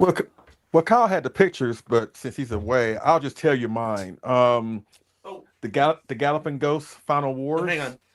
No, I can do that. Oh, okay. I got those. I got pretty much every single live action. Thank you. I got pretty much every single live action Rodan collectible, or at least of himself, from the live action movies. Don't really care for singular point Rodan, but either 30 centimeter or 25 centimeter. But my top 3 from 3 to 1. Number 3 is the 30 centimeter Galloping Ghost Final Wars Rodan. Okay, back. That one, that one right there. Number 2 would be the Galloping Ghost. Again, go back to that 30 centimeter 65 Rodan Monster 02. And of That was course, awesome. number one, the 20. Thank you. That should be your next kit, David. And the number one is the X Plus 25 centimeter 64 Rodan. Like I even like that more so than the 30. Ooh. I just like the face because he looks meaner. I mean, I know some people think he's goofy, but he to me he has somewhat of a more mean look in that movie. It just depends on the puppet. He's better than the 30 for sure. Oh yeah, he stands better too. But those are my top three. David, what about you? What you got? Are we only doing top three, or what are we doing? Whatever you want. Kyle, show them the image, please, of the Monster Maker 28. That's probably my number one piece, and then I'll just breeze through the other ones as soon as you see that image, if you have it. Monster Maker 28. It's not. Oh, so that's your kit. Yeah. Yeah. Okay, hang on. Chotomate right here. Yeah, that Galloping Ghost is pretty awesome. Right? Honestly, I do like that. Yeah. Okay, so that is my number one. That is the 40 centimeter Monster Maker 28 56 Rodan. I think it's pretty perfect. I don't think you can get better than that if you want a representation of the 56. And that was one of the most difficult model builds I've ever done, and I think I banged it out. I'm very happy. And then the next picture is so good. A bunch of there's some other ones in there too. If you have them, if not, I'll just breeze through. Yeah. Okay. These ones. Yes. Okay. So that's everything there. I just wanted to show the scale of the Monster Maker 28. It's really big. There's the Marmot, Monster Heaven. There's the Marmot Parababy 56 Rodan, and then that's the Revoltech Rodan, which is actually quite good. It's a fun little figure, sort of in the vein of Haya and SH Monster Arts. All right. So I talked about these just briefly before. This is my vintage Bullmark Rodan, part of my big three vintage collection. Love it. Got this from Sean Lincolnback. And then I just got this at G-Fest. This is the Popey Rodan, vintage Popey Rodan, which is really, really quite good. And I really like that. And then I got some other ones that are not... Oh, I got to show you this because we didn't talk too much about the Mega Neuron, which I've got. I started off with him, the little... this is the cast / Iwakura Mega Neuron. And then I got the old 1998 X Plus, really big Mega Neuron, which is just beautiful. I love that one. I love this one too. He's great. He's one of my favorite pieces in my collection. And yeah, he's awesome. All right, real quick. This is something that I wanted to share with the old timers. This is what this was my stand-in for Rodan when I was a kid. Nice. This is the Aurora prehistoric scenes. Flying reptile, aka Pteranodon, and I'd make him fight the Allosaurus, pretending they were Godzilla and Rodan. So that's how old my ass is. Okay, so there's that. I think Leslie showed this. This is the favorite sculptor line, Rodan 56. He's pretty cool. Oh yeah, Leslie. This is my favorite one too. I like the 25 centimeter much better than the 30. And again, X Plus man. Figure out how to make these stand up better because they all at some point lean over and it's really irritating the hell out of me. And especially if you have a garage that's a little hot, not fun. These have taken headers more than almost any other figure in my collection. Not stoked, but I love the figures. And then this one is the Parababy 1964-65 Rodan, which is really great. And then one of my favorite little pieces. This is actually the bear model. That's 664-65 Rodan, which is really fun. And then finally, of course, I showed this before. This is the one-up that Frank got me. This is the one-up little Monster Zero that goes in the hamburger Green Ray. And I think that is all I have to show. So, Frank, what do you got to show us? So I have a lot of what you guys are showing here. My 64 X Plus and my Monsterverse X Plus are both in their boxes because I'm terrified of earthquakes here. And as David has alluded, those things try and take flight anytime there's something. So the only couple things I have here in my house, because everything's back in my office where I need the emotional support. I have my tiny little Gachapon Rodan. Great. From the HD series. I'm thinking about painting the wings area to make it a little more accurate. But this thing, it's perfect for my shelf right here. And I love him just chilling with me. He's great. I never saw him before. He's great. And then gotta give a shout out to one of my favorite toy makers here, Sun Guts. So I have maybe like 7 of these. And then my son has his own collection going on. I love these things so much, but like this guy, he's chilling in my home office here because I think I have like 3 others along with all the Destroy All Monsters line going on there. But those are the only 2 I'm going to show out. I have, I don't know, maybe like 11 different types of Sophobie of Rodan throughout the various, but very disappointed in Wonderfest this year. No love for Rodan there. I thought it would have been way more. That's a bummer. Yeah, it was almost all burning or Hedera. So that's all. I have enough of those. Come on, things, September so, Super Festival. Yeah. Come on, September Super Festival. Jonathan, what love do you got?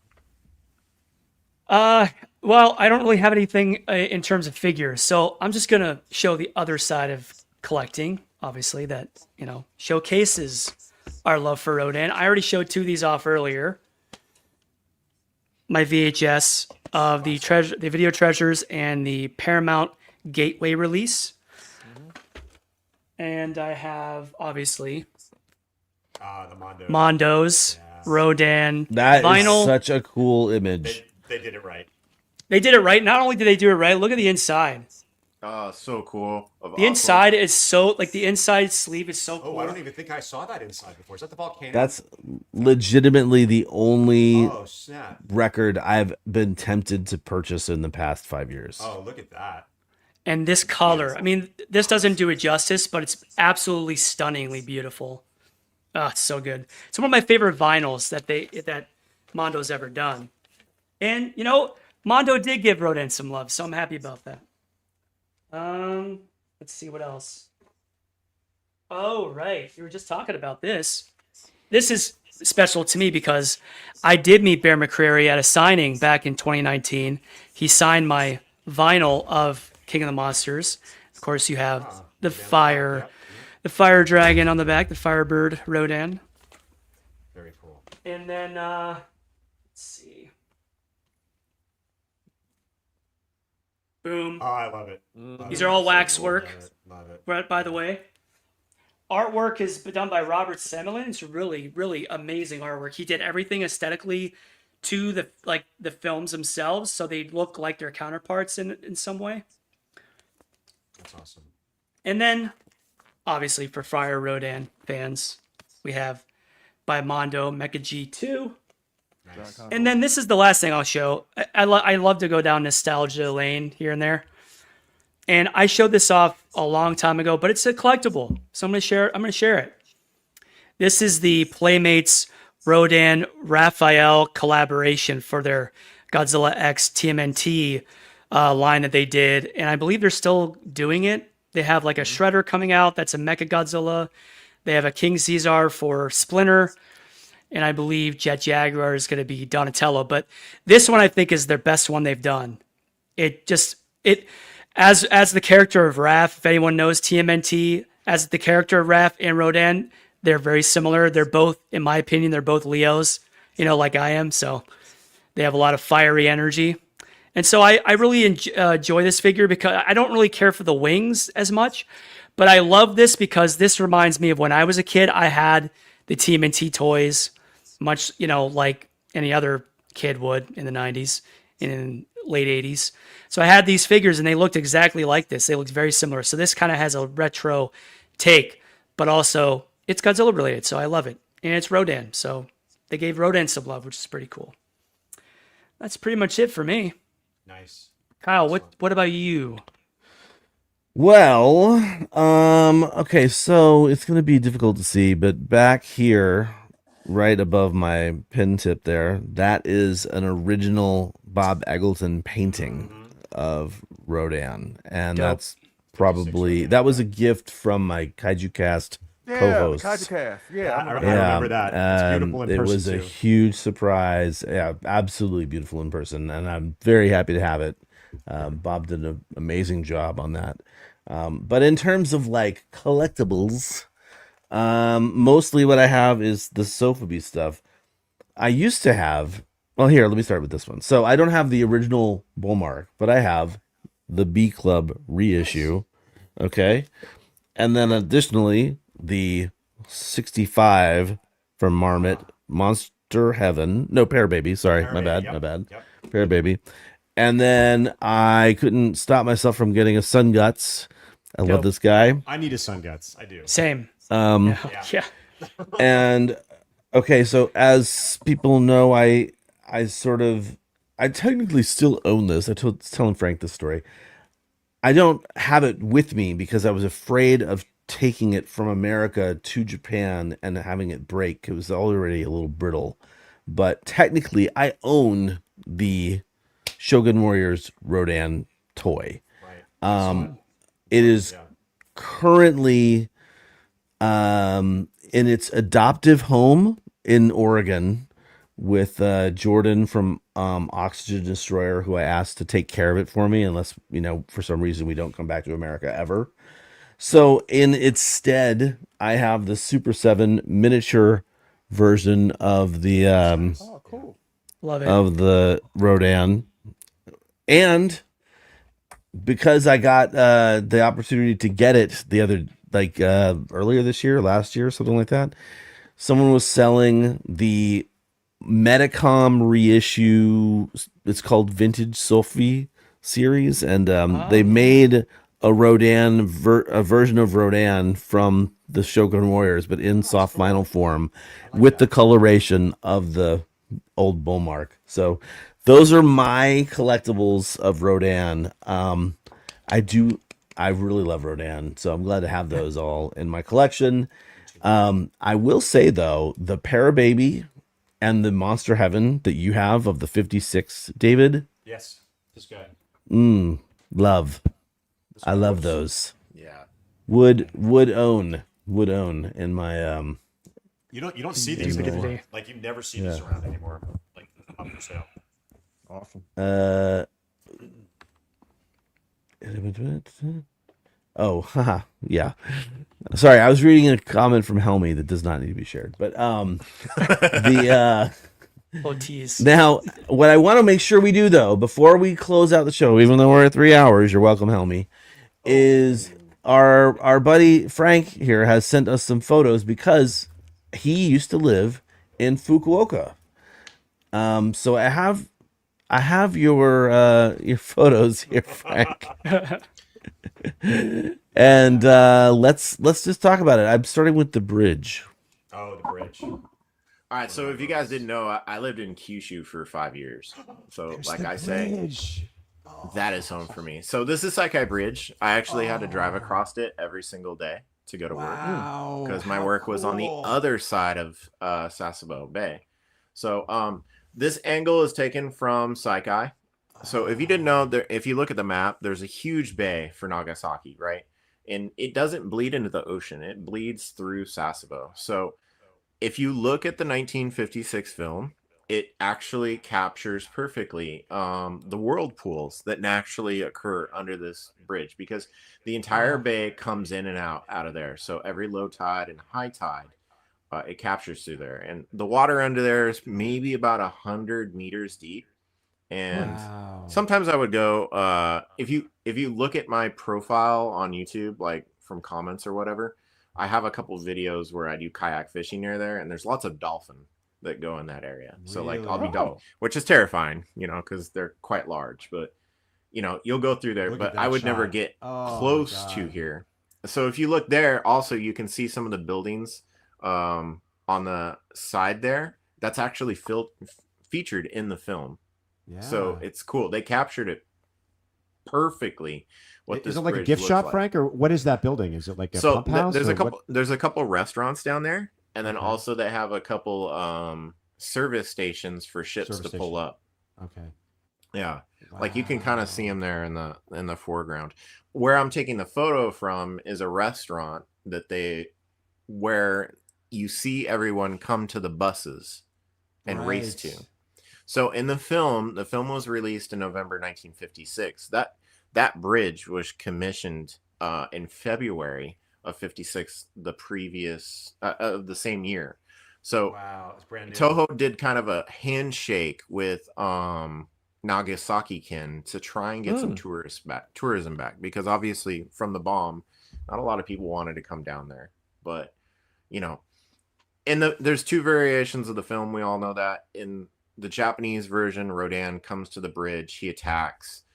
If you look in that film sequence, there's 3 towers, like pillars coming up from there. Those are actually the towers that communicated Tora, Tora, Tora, which mean attack, attack, attack, tiger, tiger, tiger, to the Japanese squadron to go ahead and attack Pearl Harbor.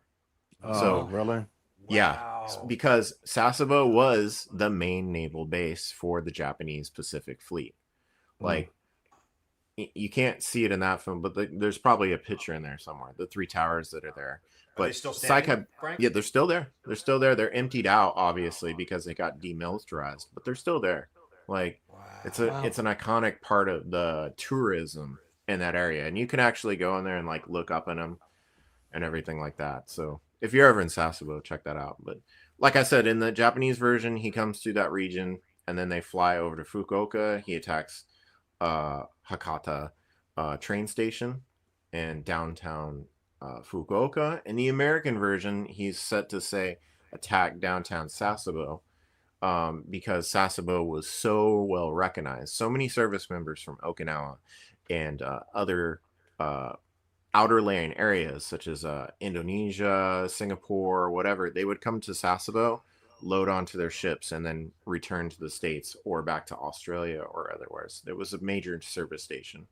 And then the Japanese, that was their main naval station up until it was transferred over to where I work now, Yokohama, Yokosuka, for the Pacific Fleet. That's actually the main service station where the Japanese naval forces defeated Russia in the Jap-Russo War in the late 1800s. So Sasebo has a lot of history.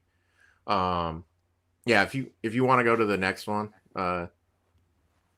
So there was a special event, and I got to sit down and I got to talk to, for the first time, trying to remember his name, is Toshi Miki. Toshio Miike. Yeah. Got to meet him, for the first time, because he hosted a special event there in Sasebo, because he is a Kyushu native, where they rebuilt the entire building back to the same scale that was used in the original props. They had a lot of the plans, which you weren't allowed to take pictures of, so I respected, but a lot of the picture works and frames and some of what was left of modeling from the clays that Kyle had featured earlier in the show. So we're really cool to go see this, and I nerded out with him because he basically grabbed my arm and was just relishing over my tattoos. I actually saw him at Wonderfest a few weeks ago. I was like, hey, konnichiwa, and he was like, oh my gosh, you're still here in Japan. So really cool to catch up with him for 10 seconds. But that was really cool to see it in person, give perspective, because as someone who nerds out on this stuff, to see it actually in person to the scale of what it is, it's really impressive. Because we think, oh, it's a model or whatever, but you don't realize that the trains in that set are basically like this big. They're just gigantic in that set. So you see in the background, that is the old Hakata train station. So, and I also sent a picture to Kyle of what the train station looks like now, because the Hakata train station that was featured in the film is not the Hakata station of today, because they moved it over when the Shinkansen was introduced in the mid or late 60s to Fukuoka, connecting it to Honshu. So a lot of things changed in Fukuoka. Also remember, Fukuoka was heavily damaged from bombing. So that is the building of what is featured in 56. It looks a lot different. The building on the left hand side is actually the Toho Theater, but the main building there, which is the Mitsuyoshi or whatever you call it, that is the building that he lands on. It's been extended, obviously, but on the right hand side, you can't really get a good picture of it because it's so crammed in there with other buildings. The trains pop out of there, and it's a local servicing subway plus metro track that connects all over Fukuoka. And that's where he actually lands on, where those trains would come out of. But because they've obviously done a lot of features, the trains are now elevated off the floor so the roadway can come underneath. It's pretty cool. Yeah. Wow, I've been very cool. my time there, I really cherish and I look at the 56 film, and like I was saying earlier, a lot of the villages there look exactly the same as the film. People tend to dress exactly the same. Not much has changed. Like there's several places that I went throughout Kyushu where they would grab my wife's hair because they had never seen a blonde person. As tourism has ramped up here in the last 5 years, that obviously goes away, but they're still going to stare at you. Like So Frank, I have to ask you. So in the film, in the American version, or I think in the Japanese too, they call the mining village Kitamatsu. Is that a real village or is that a fictitious? That is. Unfortunately, it no longer exists, but it is a village. Okay. Yeah, I was always wondering whether that was a fictitious, Nope. made-up village or a real deal. It is not. So, unlike a lot of other films in the Toho realm, every city that is referenced in Rodan is actually real. It's legit. Okay. Cool. It's legit. So if you want to go to Aso, you can go to Aso.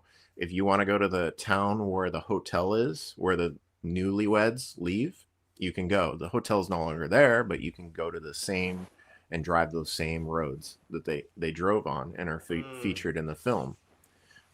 You can go to the mining village. Obviously, there's nothing left. I think there was a 7-Eleven or like a company there and a gas station, but the village gone. But like I asked them, where was the mine, and they like point to the hill where the entire forest had taken over.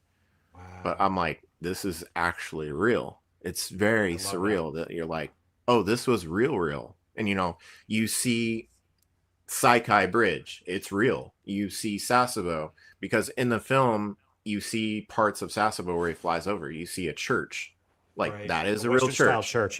Yeah. So Nagasaki-ken was where the Dutch originally landed, and the emperor and shogun of the area allowed Christians to build several small villages and be able to preach within those prefectures or small areas that they owned. So Nagasaki had an actual village that was established for the Dutch.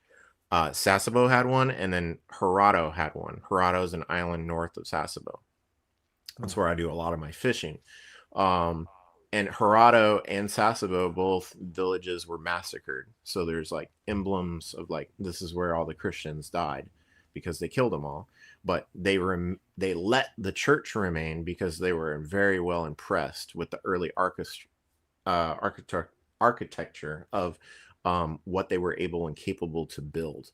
And it remains there today. It's a staple of downtown Sasebo. And if you ever go to Nagasaki-ken, you'll see stained glass windows everywhere featured because that's something that they take pride in. They're like, hey, this is part of our history within our culture and, our prefecture.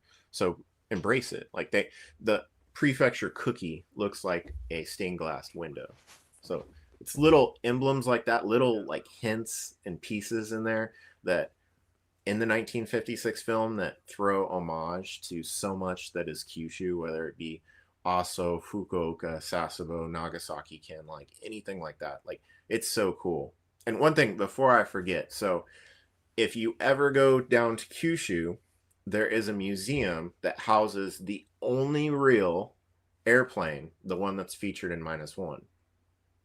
Oh, wow. Although it's heavily duct taped together and it's got about 65 layers of paint. That was the main air base that all kamikazes came out of. Oh, man.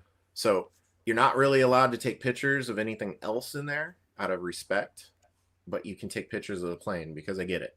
You're there for the film, and they get a lot of international people. But on the other side, there's all the suicide notes from the people. Oh yeah, yeah. So they don't want to. They don't want to play with that. That is the base that's featured in the film where the planes are dispatched to respond to Rodan. I didn't notice that until about 2 months ago when I was rewatching, and I was like, "Wait a minute, he said that name," and I looked at my flyer and my little program that I got from there, and I was like, oh wow, I didn't realize that's the same base. That's awesome. Yeah. Man, we got the right co-host for this episode for damn sure. Shoot. Wow, that's amazing, Frank. Thank you. I learned so much just from your talk. That's so cool. That's yeah, awesome. I hope to get the opportunity to take you down there, David, one day. I know it's on your bucket list. Kyushu is the only part of Japan that we need to hit, is besides Okinawa. So absolutely, probably not this year, but maybe 2027 will be a Kyushu year. I highly recommend, ladies and gentlemen, like, if you've come to Japan more than once, you need to go up to Hokkaido. You need to go to Kyushu, because I've said this to Kyle, I've said it to Leslie, I've said it to even you, David. Tokyo is Tokyo. It is not Japan. Yeah, everyone speaks Japanese here, but it's not Japan. Like, this week is Obon, right? Right. I saw Kyle went to Matsuri, right?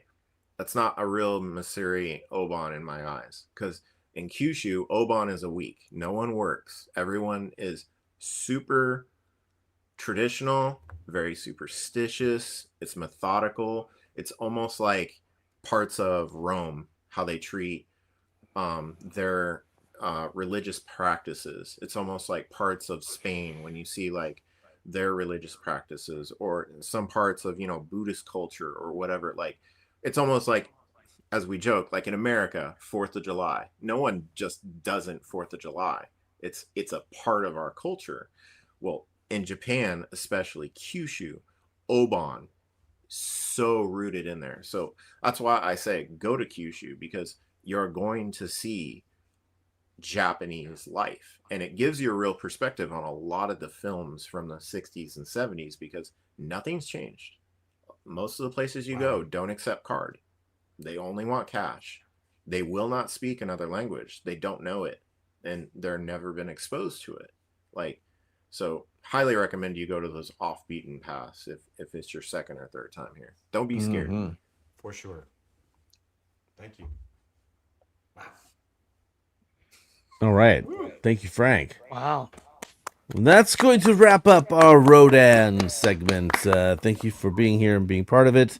We do have one more, Jonathan. We do have one more thing, right? Okay. We do. The last segment of Collect All Monsters features a collector and their moment. And Jonathan, you have that file? Because I don't. I do. You got it ready? Okay. Jonathan, please to take it away. All right, so obviously we have a collector moment. This new segment this new revamped version of the segment that we're putting out to the world here. This is, I believe, our 4th or 5th one, and this time we are going to be showcasing one of our esteemed members and a viewer of the show, Raymond Alvarez, who's watching right now. Who's watching right now? Thanks for doing it, Ray.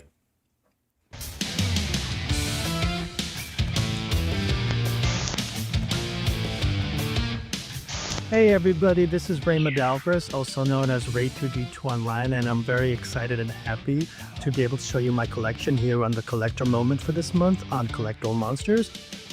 Let's take a look.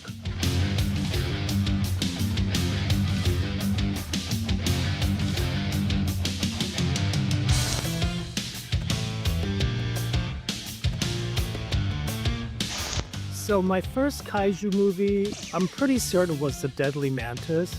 Now, I'm a kid from the 70s, so what you did when you were a kid from the 70s, you would wake up really early Saturday morning, watch a bunch of cartoons, and then sort of mid-morning they would show like monster or horror movies. So I grew up watching like The Crawling Eye, Reptilicus, Rodan, Gorgo. And I remember The Deadly Mantis because it seems to have been on all the time. And I just remember this flying bug the size of, like a football field, terrorizing the city. My first Godzilla film, I believe, was the original Godzilla, but with Raymond Burr. And I remember that because I wasn't quite sure when I was a kid what the subtext was, but I remember being always really sad and depressed towards the end because it was a sad ending, but the music was so hauntingly beautiful that when it was over, I just remember feeling really sort of melancholy. So it definitely was the Raymond Burr Godzilla that was my first Godzilla film. Wow. Great place to start. Okay, so which is my favorite Godzilla or kaiju film? Well, the best Godzilla film is Godzilla -1 so far. But my favorite Godzilla film is Godzilla vs. Megalon, which cannot be further removed from Godzilla -1. And I know a lot of people really dislike this movie, but I love this film just for a variety of reasons. First of all, it was the first Godzilla film that I saw in the theater, and I saw it back in 1976. Even though the movie came out in 73, it was released theatrically here in the States in 1976. And I saw it with my father. My father was a big movie lover, but he wasn't a movie goer, so it was kind of a big deal for him to take me to the movies. But he knew that I loved giant monsters, particularly Godzilla. So he said, let's go watch this in the theater. So for sentimental reasons, it's also my favorite film. Plus the fact that I just love Megalon. I've always loved insects. I think when most people cringe at oh, there's a bug crawling up here, I'm like, bring it on. I just find them really fascinating. And I have a pretty substantial Megalon collection because just I love them. So I even have a tattoo. Nice. Tattoo, so as you can see, my love for Megalon is real.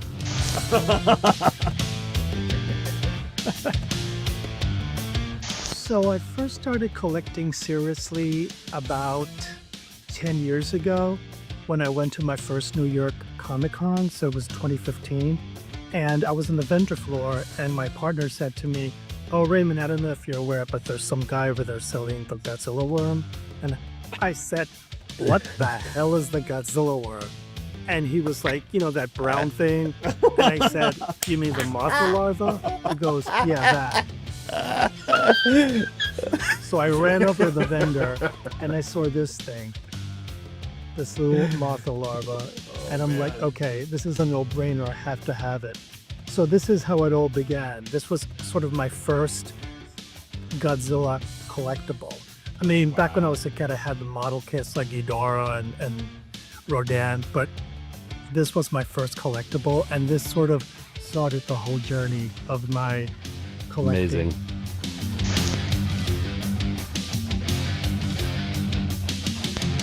So in terms of what I like to collect, well, I'm a bit of a pop culture junkie, so I like to collect a little bit of everything. In fact, I also have a vast Star Wars collection, but regarding, kaiju and Godzilla, I tend to collect things that sort of make me happy. So if I have something sitting on a bookcase or a shelf and it brings a smile to my face and brings me joy, then sort of mission accomplished, because that's kind of the whole point of things. And regarding my favorite items, well, definitely at the top of the list is this X Plus Megalon. As I mentioned before, I'm a big fan of Megalon. Now, this was my first X Plus, and when I took him out of the box and I saw him for the first time, I said to myself, okay, X Plus, you're gonna be hearing more from me. I think he's just fantastic. But I also like things that are more on the artsy side. I'm a big fan of Attack Peter, and I think he's doing some really amazing stuff with Godzilla. Attack Peter. And his art. And I also think that Urbanastic is definitely somebody that's, really pushing the boundaries of what you could do with Godzilla collectibles. I'm a big fan of his Godzilla, the King Ghidorah, and I just pre-ordered the Mothra, and I'm very much looking forward to that. I know it's going to be fantastic. Where I'm going to put it, I don't know. Space is always an issue, but as I always say, where there's a will, there's a way. That's a future you problem. Right? Well, Yes, that's sir. the extent of my collection as of now, because, if you stop collecting, you're no longer a collector. What? Anyway, I want to give a special shout out to David, Jonathan, Leslie, Kristen, and Kyle for featuring me in this edition of Collector Moment on Collector Monsters. Keep watching, and remember, never regret if you collect. Have a good one, everybody. Awesome, Ray. Fantastic. That's Fantastic. exactly what Excellent we job, wanna do. Ray. Perfect. Excellent job, Yeah, Jonathan. Jonathan, that was beautiful job. excellent. Excellent. So, thank you very much to everybody for sticking with us for 3 hours and 22 minutes. Oh my You goodness. guys are awesome. And we're going to go ahead and wrap up the show. Our next episode will be September 12th at 3 p.m. That's our next live episode. And hopefully we'll have a G-Fest episode sort of in between that. So, but we'll figure that out when it comes to it. So fingers crossed for that. I especially want to give a huge shout out to Frank, who is in my phone as Frank with an exclamation point. So Frank, thank you so much for being here, dude. Always a pleasure to have you on. And man, so great to hear you talk about Rodan as well. And of course, to the rest of the co-hosts, thank you for being here for that. For all 31 people who are still tuned in and watching us, we love yous. We hope you have an awesome rest of your month. And yeah, don't forget. I'm going tomorrow. How much are we getting for every GameStop mentioned? Because anyway, we're gonna go ahead and wrap it up. Thank you guys for being here, and we will see you hopefully sooner than the next live episode. I don't know. We'll see how it goes. But for now, we'll have to say that until next time, our planet may be doomed, our Earth devastated, the monsters are in revolt, and civilization is in chaos. But together we must unite and collect all monsters. Sorry.